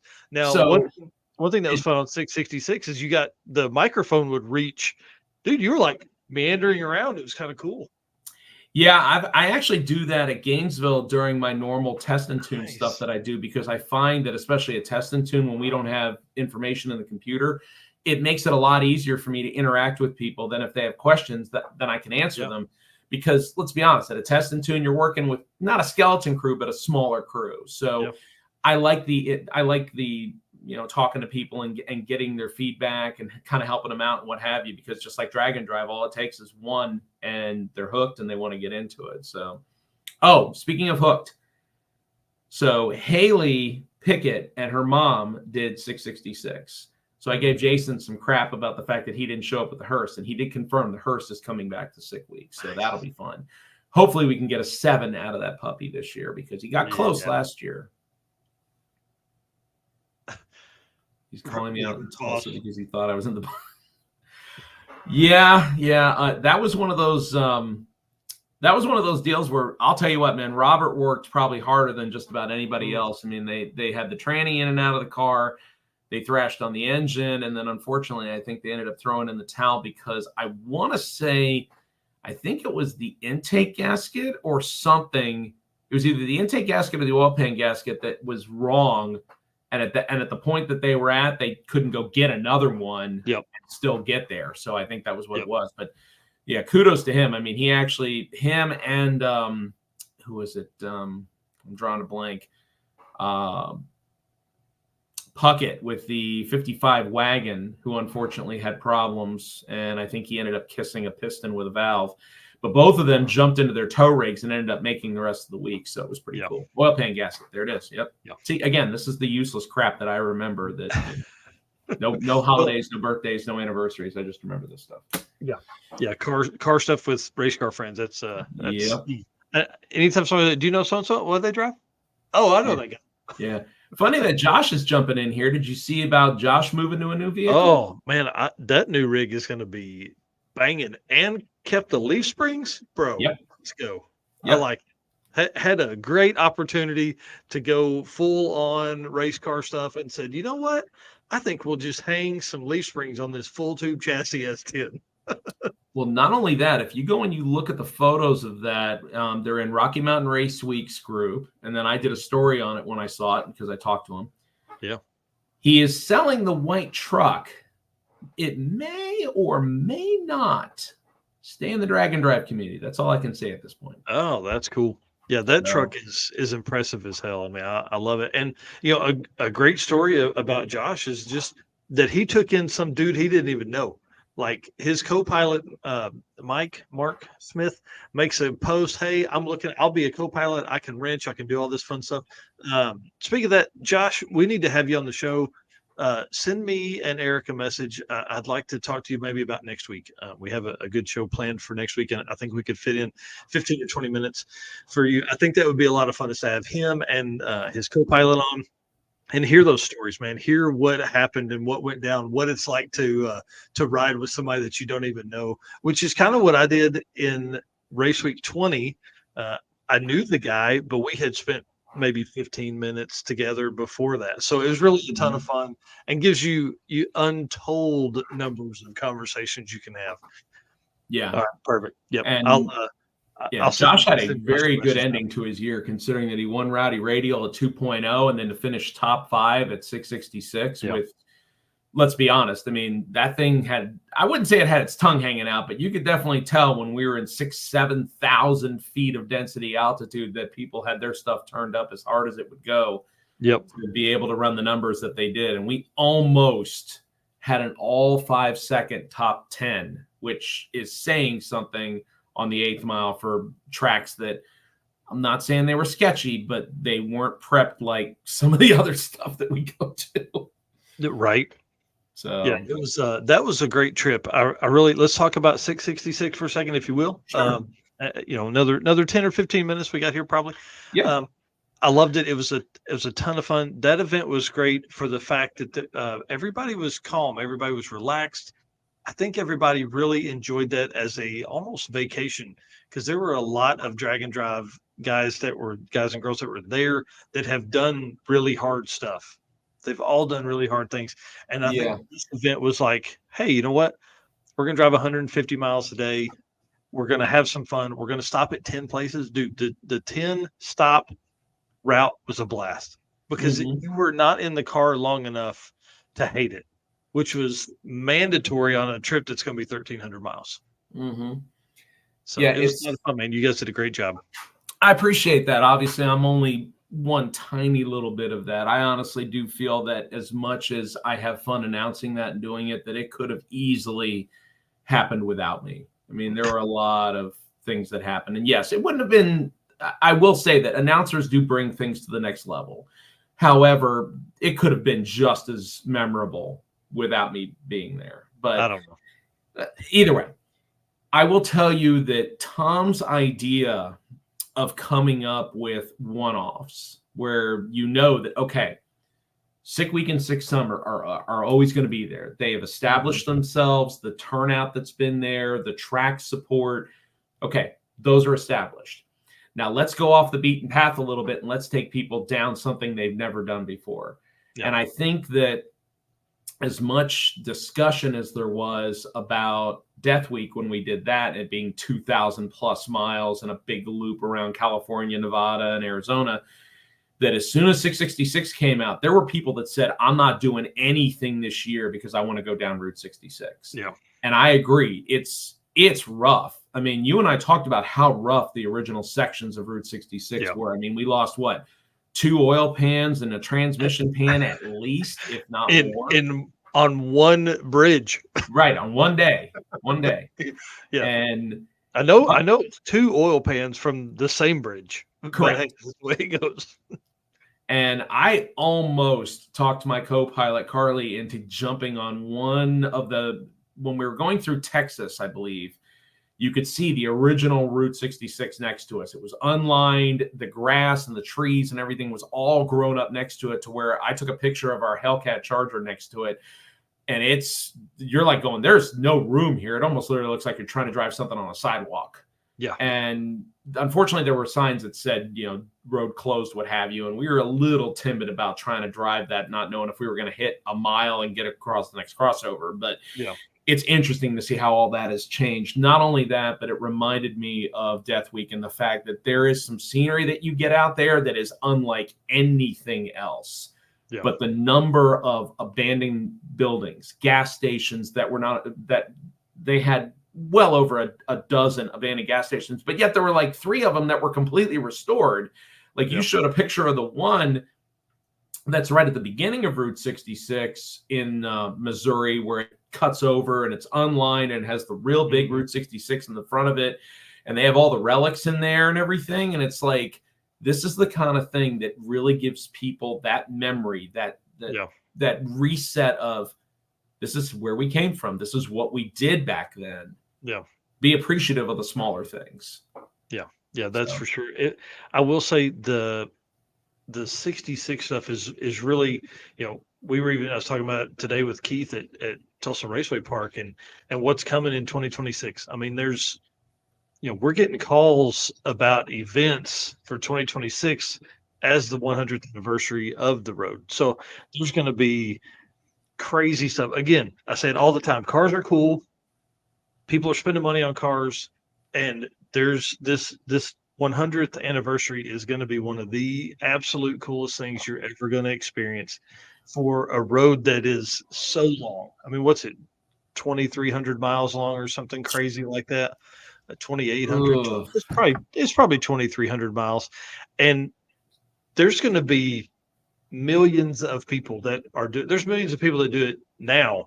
I can't imagine what it's going to be like in 2026. So it was really cool to be on a lot of that road. I did Springfield to Amarillo. The Amarillo was really a neat track. That was kind of a fun. I love the signage out front of the track. That old sign was really cool to get some pictures with. But when I drove home, man, it was tough. I was like, what am I doing with my life, man? I need to, because like that's really where it started. Oklahoma City, I feel like really kind of kicked off what 66 when you envision it in your mind, right? This road is, I'm telling y'all, it's a lane and a half. It's not a full 2 lanes of road. It's a lane and a half by what we're used to these days. Yeah, so it's according to what I'm looking at on the sign at the midpoint, it was 2278 is the mileage. Wow, that's awesome. Yep. And it just a little shout out here. So Robert Williams actually did the entire thing. He actually drove from Florida all the way up to the beginning, drove it all the way through California where it ends, and then came back. And I want to say his total mileage, because obviously we go off the beaten path a little bit, he did a whole bunch of extra stops. I think his extra stop count for 666 was like 140 or something crazy like that. Yeah, I was going to say, by the time he left Amarillo, they had 126. Yeah, I forget exactly what the number is, awesome. but it was awesome. I think all the way back to Florida, he finished with like 7,200 miles. Wow. And then how about your boy Jeff Oppenheim and Dan Nissen driving in a PA to Chicago old Pontiac? Yeah. Dude, man, I love that thing. So it would have been really neat to have a film crew following those dudes. Can you imagine that car cruising downtown Chicago in all the traffic and stuff like that? Taylor Hedrick here asking, late to join. Sounds like we're getting another 666 type thing. Well, I mean, we're working on something for 2026. It's not necessarily a drag and drive, but we're going to do some big road tour type stuff on Eric and I's side for sure. Yeah, I mean, here's the thing that I can tell you as a blanket statement, because I don't do the planning on this. Yeah, I sometimes hear things that Tom thinks about every now and then. I know you can honestly get an idea from him about what his thought process is when you watch his videos. Mm-hmm. He's pretty forthcoming on stuff. He has said since the beginning that the one-offs will not be repeated. Now, right.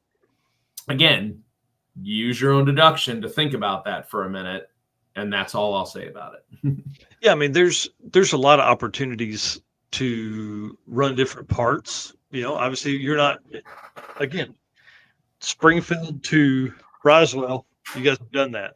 But even within that section, you could shorten it up and do stuff or do different things around that. So there's a lot of chance there that is great, man. And that's what I love about the one-off stuff that SICK does is you guys really, again, it's like a vacation for a lot of folks. And so let's work into SICK Michigan miles, because I think this is a really cool idea. I heard him obviously on one of the videos was talking about that you can drive 1,000 miles within Michigan and never leave the state. That's crazy to me.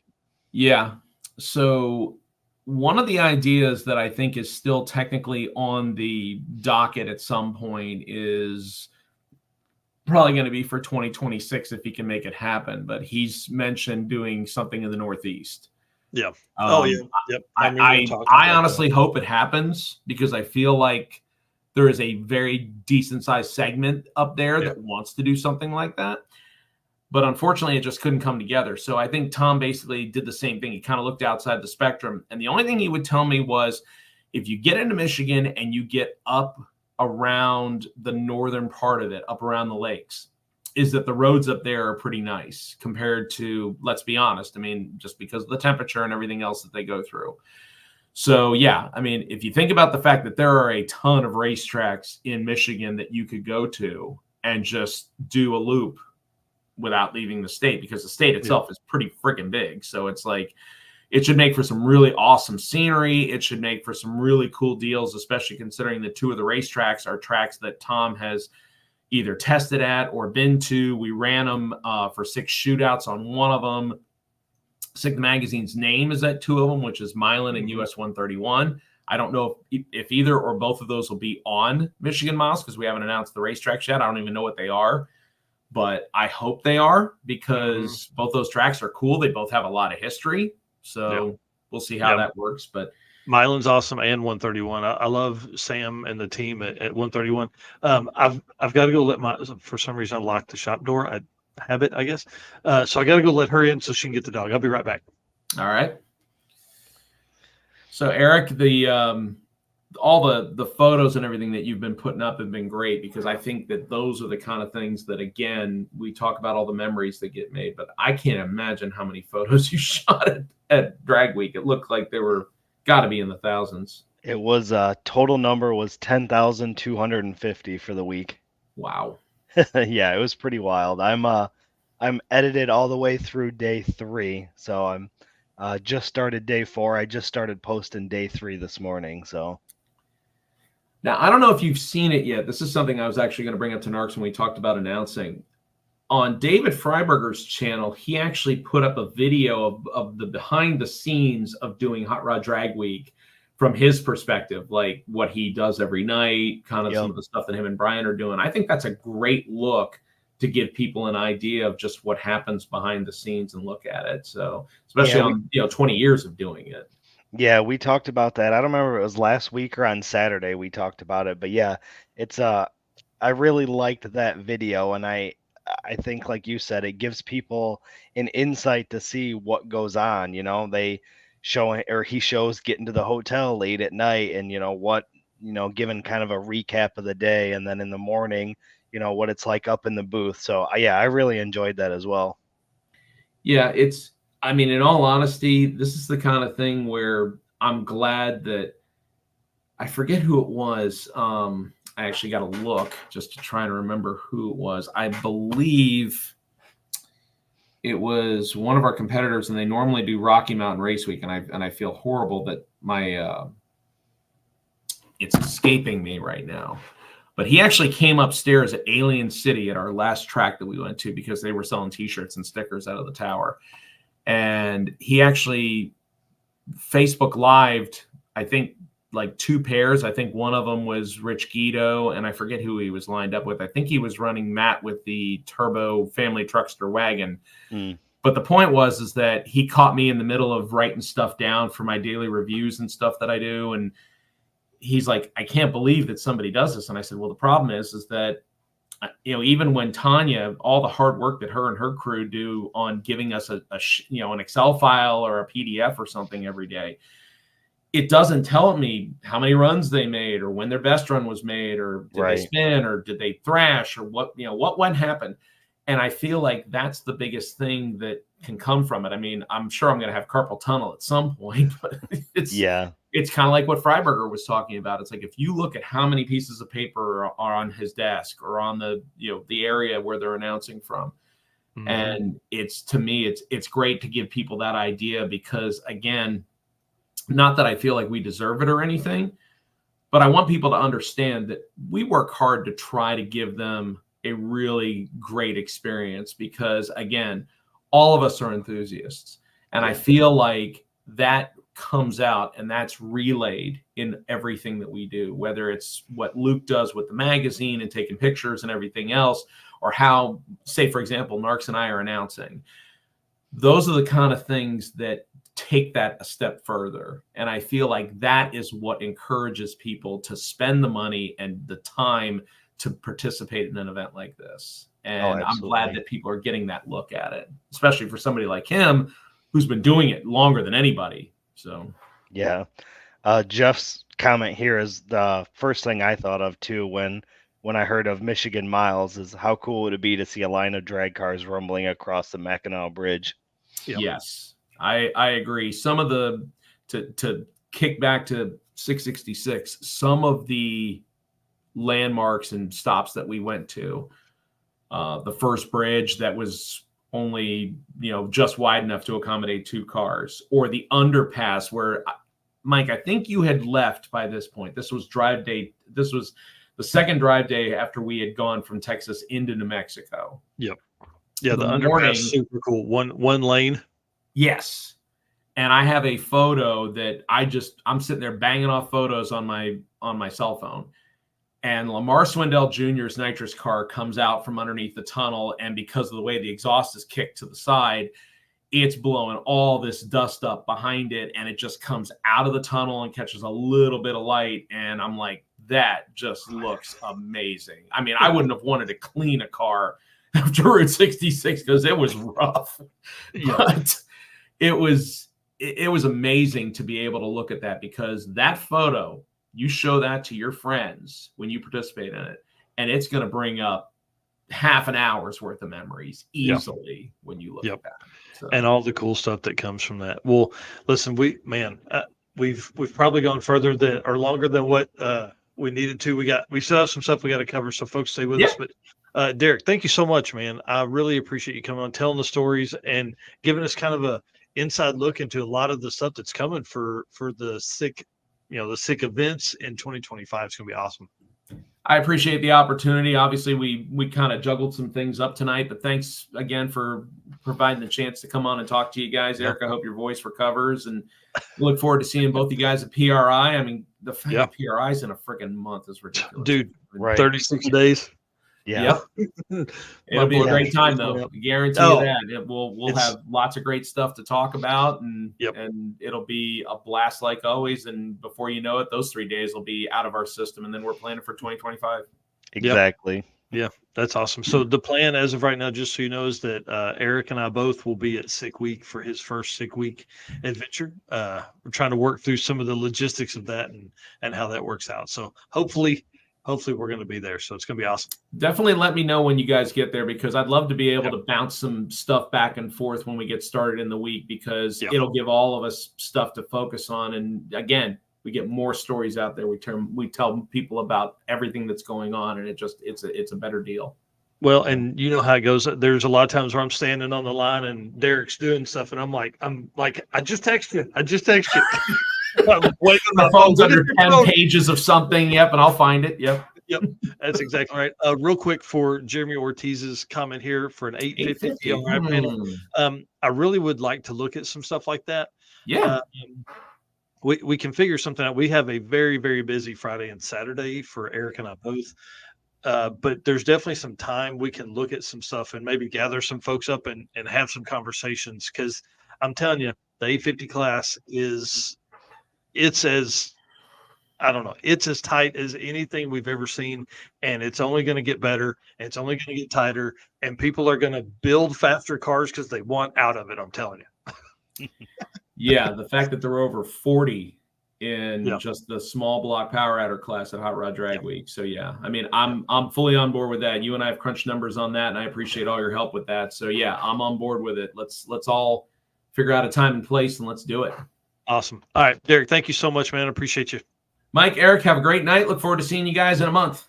Yep. See you, Derek. All right, have a good one. You too. Man, how fun, dude. I love that guy. He is awesome. I love the delivery. I love the nerdiness that he has. Him and I get along great with stuff like that, just because there's a lot of conversations that him and I have that are like, wait, what happened? And, we were talking about 850 perfect pass, all that kind of stuff. And, he found an extra one that I had not ever seen. And, it takes a village, because when you really think about what drag and drive is, we're really on the cusp of something really, really big here. There's literally, it's grown and grown and grown, but we're not even, everybody thinks 40 events a year is a lot and it's saturated. Dude, we're not even scratching the surface. Let me ask you this. How many 2-day drag race events are held every year? That's what you can look at to base this on. Can we get to the count of 10% of the drag racing events that are out there? Could we get to 10% of or 5% of the total number of weekend events that are hosted a year? So there's so much growth that can happen. Everybody's got to get off of that. Well, let's move on. Again, that was the Molly Motorsports segment. I want to say thanks to Molly. Love the team. Eric Grillo, Alec, who was at the circuit last year, going to be back this year after talking to Eric Grillo, I think last week. My days are running together. So it's going to be a ton of fun. We're going to have some Molly folks there, and there's maybe another vendor that's coming to the circuit that's bringing parts. Okay. We'll know next week on that for sure. All right, guys, Eric, I'll let you do this. I've been talking a lot, man. I'm sorry. Giving your No, voice a rest, dude. You're yeah, Barry White, man. yeah. Between you and Derek, you've definitely saved my voice tonight. Race car friends, again, thank you guys. We've had tons of comments tonight. Great conversation. We can't do this without you guys supporting us, so thank you. And thank you to our sponsors: Summit Racing Equipment, Molly Motorsports, Driven Racing Oil, Car Chains 3D, WAF Racing, Performabuilt Transmission, J-Wire Solutions, Howard's Cam, Sweet Patina, Power Tube TV, and Racing Junk. Again, we can't do it without our sponsors as well. And you know the deal, the gentleman's agreement. We do this every week. This takes time to prep the show, the notes that we put in, gathering all the photos for the show and everything. It takes time, takes energy, it takes money. Gentleman's agreement. We're going to continue doing this because it's what we love to do. We love talking about Drag and Drive, and we just need you to like, comment, subscribe, share, invite your friends to the Race Car Friends group page. Let's just help grow this community. So that gentleman's agreement is saying you guys are going to do that while we continue to keep providing you the best show that we possibly can. Oh yeah, that is right. You want me to do the power tube? Yes, please. Yes, please. He said, hang on. Well, guys, rev up your engines with PowerTube TV. It's the ultimate destination for automotive entertainment. You can stream for free on the web, Roku, mobile apps, and more. Catch replays of our shows right here and exclusive content from us and other top creators featuring classics like Pinks and Pastime, which Pastime's coming back new for 2025. And then plus a ton of new original shows that they're creating. PowerTube TV isn't just a platform, it's a community. Join the content creator program. So if you create content at a consistent pace, don't be coming over here with some lollygaggy crap. Listen, we want some real TV content, man. We want to be able to show these people what we do here in Drag and Drive. Be part of something special. You can find out more at watchpttv.com. Love it. Ray and the team over there, awesome. They've given me a ton of opportunities, in the past, and coming into the future. 2025 is going to be really, really cool. Well, let's talk about WAF Racing, guys. WAF Racing is a collective of engineers, racers, and hot rod enthusiasts who've come together in one place to create custom parts, tools, and electrical gadgets with passions for racing, hot rodding, cars, and bikes, both classic and new. You never know what they may be working on. Check them out at waf-racing.com and on their social media under the same stuff. Big shout out to Chris Wozniak, who put out a new video today. Dude's been killing it on Instagram. Man, I love it. If you're not following WAF Racing 23 on Instagram, there's something wrong with you. They've got brand new products that are coming out, and he's going to be bringing several of those products to PRI. And we're going to be able to debut a new product right at PRI for them with Rovic, who's been helping a ton with some of the back end design work and testing and all that kind of stuff. So it's going to be really, really cool to have Chris and the team from WAF in our booth for a lot of the weekend too. So Yeah, that'll they'll be be cool. running around. Yeah. Well, let's talk about some cars. And we had Derek on just moments ago. I actually pulled this picture from Sick the Magazine from an article that Derek wrote.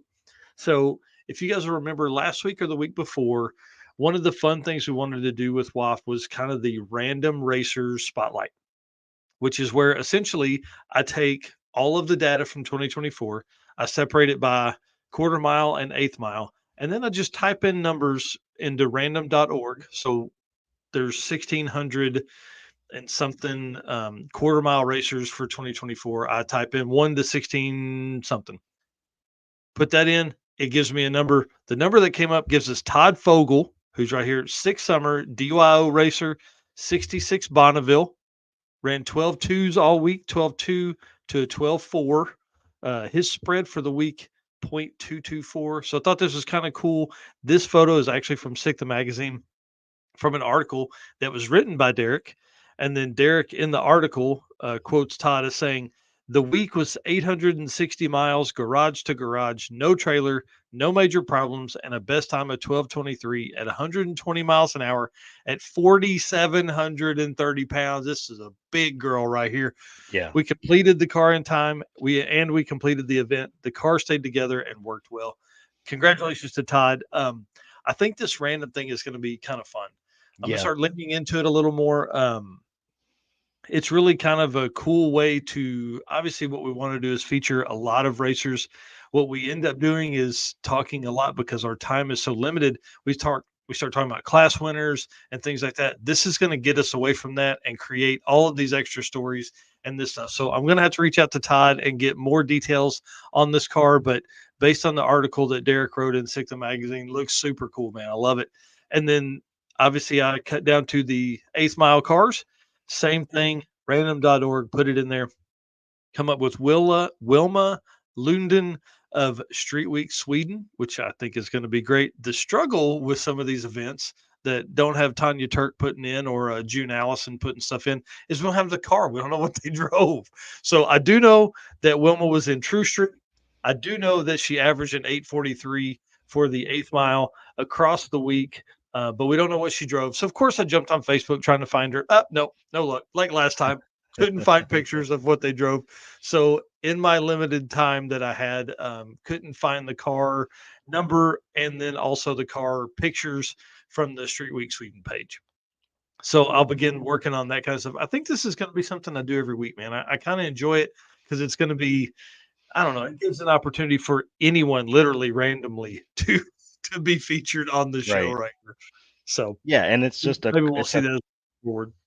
yeah, it's just a cool, quick segment. It doesn't take a lot of time, and like you said, it gets to showcase other people. Yeah. Yeah. So a blast. And again, Chris with WAF Racing will be at PRI with us. He's going to bring a display and bring some of the products they make at WAF and put them right up in the booth while he's kind of helping us run, the booth while Eric and I are running around like absolute heathens. That's the kind of the plan. We are very busy for the weekend of PRI. Oh, absolutely. Yeah. Well, perfect. Well, let's talk J Wire Solutions. I'll let you do that one if you want to. Yep. Expert car and marine wiring solutions that you can trust. J-Wire Solutions can wire and plumb your hot rod, race car, or drag and drive car. Plus, they offer products to make your driving experience better, just like the blinker module that is used for, or that is a must for all drag and drive cars. This module will allow your rear turn signals to continue to function while the brake pedal is applied, just like stock. So you can head over to a J-Wire Solutions and check out that blinker module, plus a ton of other great products that Jay offers.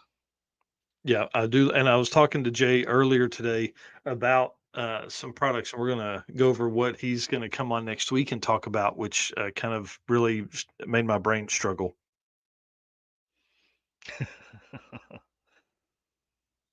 Yeah, Yeah. Rovic, you're saying we'll have nearly at the booth with WAF Racing when you two guys are out. Yeah, you guys will definitely be covering the booth, and we've got friends that are coming: Jason Hurley, Travis Wise, Richard Bruner's going to be there, kind of helping with the booth. My brother Stephen Narcs Customs is going to be there. So we're going to have a good time. We're going to have some coverage, which we appreciate because we've got a crazy Saturday morning, and a crazy Friday morning, and obviously Thursday morning with the PRI Drag and Drive Awards presented by Summit. So, yeah, we'll have a party. Yeah, bring it on, dude. I'm telling you, you just wait, bud. You Yeah. just wait. Yeah, it's going to be a good time. Yep. So we've been sharing these posts over on Facebook of YouTubers that had coverage from Hot Rod Drag Week. So we've been sharing these daily. We're going to begin to do the same thing for 666 and Rocky Mountain Race Week channels after this round that we're doing right now. Yeah, we've got about another, I think it's 8 or 9 features like this. And what's cool is we've got a link to their channel and also a link to a video or a playlist on their channel from Hot Rod Drag Week. So I'm hoping it's funny. Facebook is kind of weird in this that you just have to keep posting the same stuff, which obviously this isn't the same links and same channels, but we're posting the same basic picture Mm-hmm. every time with a new and the channel logo and things like that. So we're seeing some good stuff. So I'm hoping that these channels are seeing some good action and gaining some subscribers from this because again, we're trying to push out that drag and drive family and that drag and drive community because if more people know about it, more people will compete in it. That is absolutely correct. Yeah. And I mentioned earlier, I just posted up some day 3 photos from Hot Rod Drag Week. We're at about 2,400 Hot Rod Drag Week photos to the Facebook page so far, and we still have that. This was only part 1 of day 3 that went up today. There's a part 2, and then there's the rollers and route stops out posts that'll be coming as well. So Yeah. tons of photos. I'm going to continue separating them like that. I'm going to have a post for rollers, a post for route stops, and then break up the track shots into multiple parts, just so I know it gets to be daunting to go through. If we were to post 600 photos at one time, to scroll through there and see if there's a picture of your car. So trying to limit it to 200 or less per post. That way everybody can kind of scroll through there and not get lost in all the photos. Yeah, and I mean, there's nothing else going on right now that we would be posting about. 6 Southeast Street Meet opens tomorrow, so we've got. I'm hoping that Jesse Fox will send us a couple photos of his that we can post on the page. But listen, this is, dude, I can't believe you took 10,000 photos while you were at Drag Week, and this is the work from that. So we appreciate that for sure. Yep. Well, I talked about it a minute ago. Jay is going to be on next week. Jay Blanchard of J Wire Solution. He's going to be on. The reason he's going to be on is because literally this photo right here. I reached out to him. I was like, "Bro, I don't understand. There's 2 blow off valves and a wastegate on the cold side. I don't get it." So this car they're building for a client is twin torque storm supercharged. It makes no sense in my brain when I look at it why you would have a wastegate and 2 blow off valves. He tried to explain it to me earlier. We're all going to get a big explanation next week. Eric is smarter than I am, so he'll probably understand it. I don't know, but it makes a lot of sense. He talked about essentially that it is for launch manipulation is what they're hoping for. This car is going to make more than 12 or 1300 horsepower and should be a lot of fun. So Jay's going to be on next week. I'm excited about that for him to be here with us. Well, now for the Howard's Cams community segment, this is kind of where we go over a little bit of everything that kind of comes across in the community. So if you'll play the video, we'll wrap up the show with this. Yep, sounds good.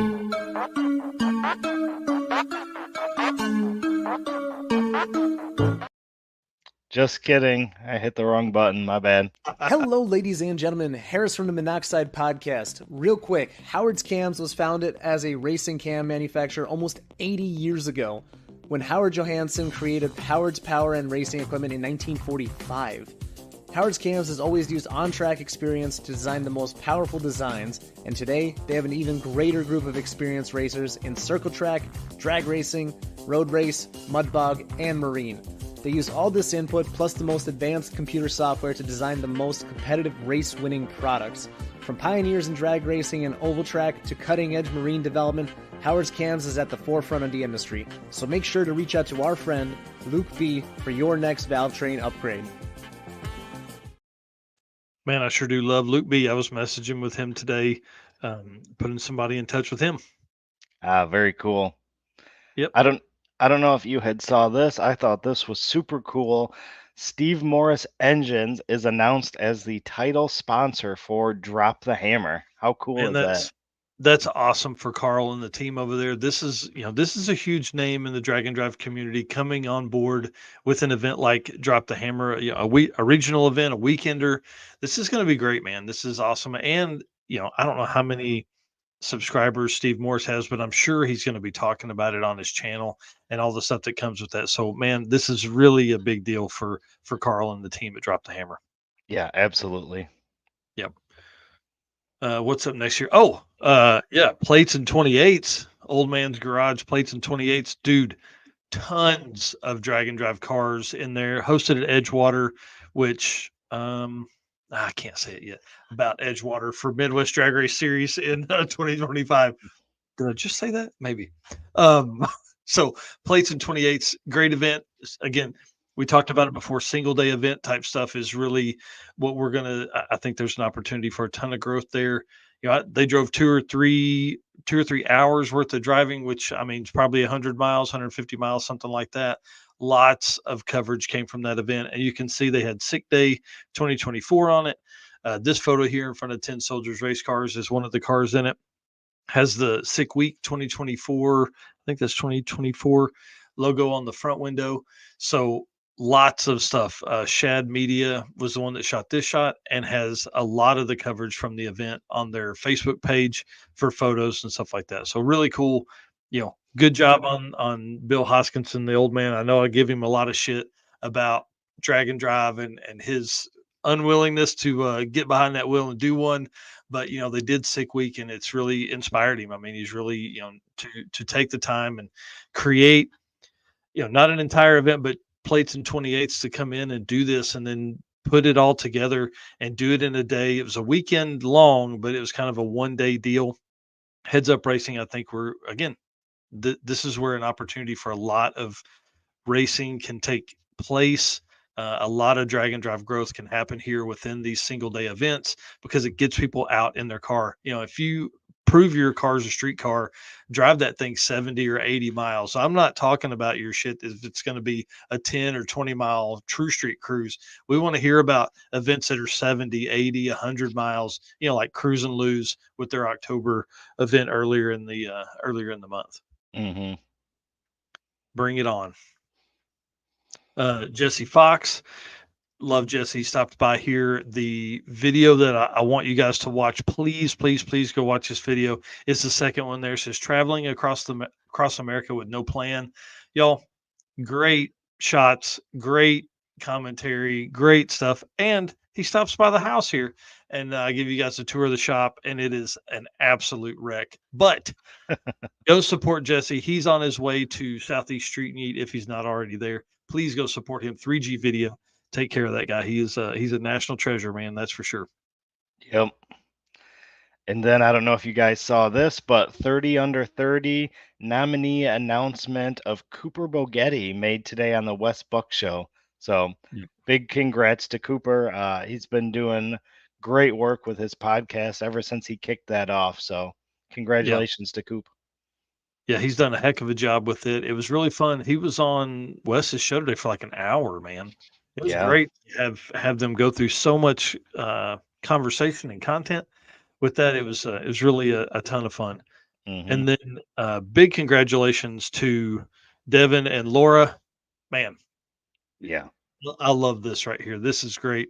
I love this for them. I know they've been together a long time, and he's always giving her crap when he's on the show with us. And I don't think that stops when he's not on the show.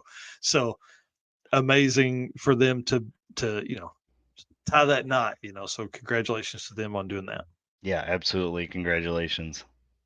Yep. And then, dude, this right here, I saw this is kind of neat. So Friday, Bandimere Speedway, obviously we know they're closing. Everybody's sad about it, but this is a really cool thing. They're auctioning the sign off that says, warning, reality ahead. Things may appear less thrilling from this point on. Thanks for coming.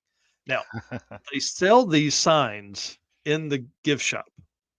They don't sell them anymore, obviously, but this is the sign that hung on the pole as you left. So they're auctioning it off on Friday. So go follow the Bandimere Speedway page.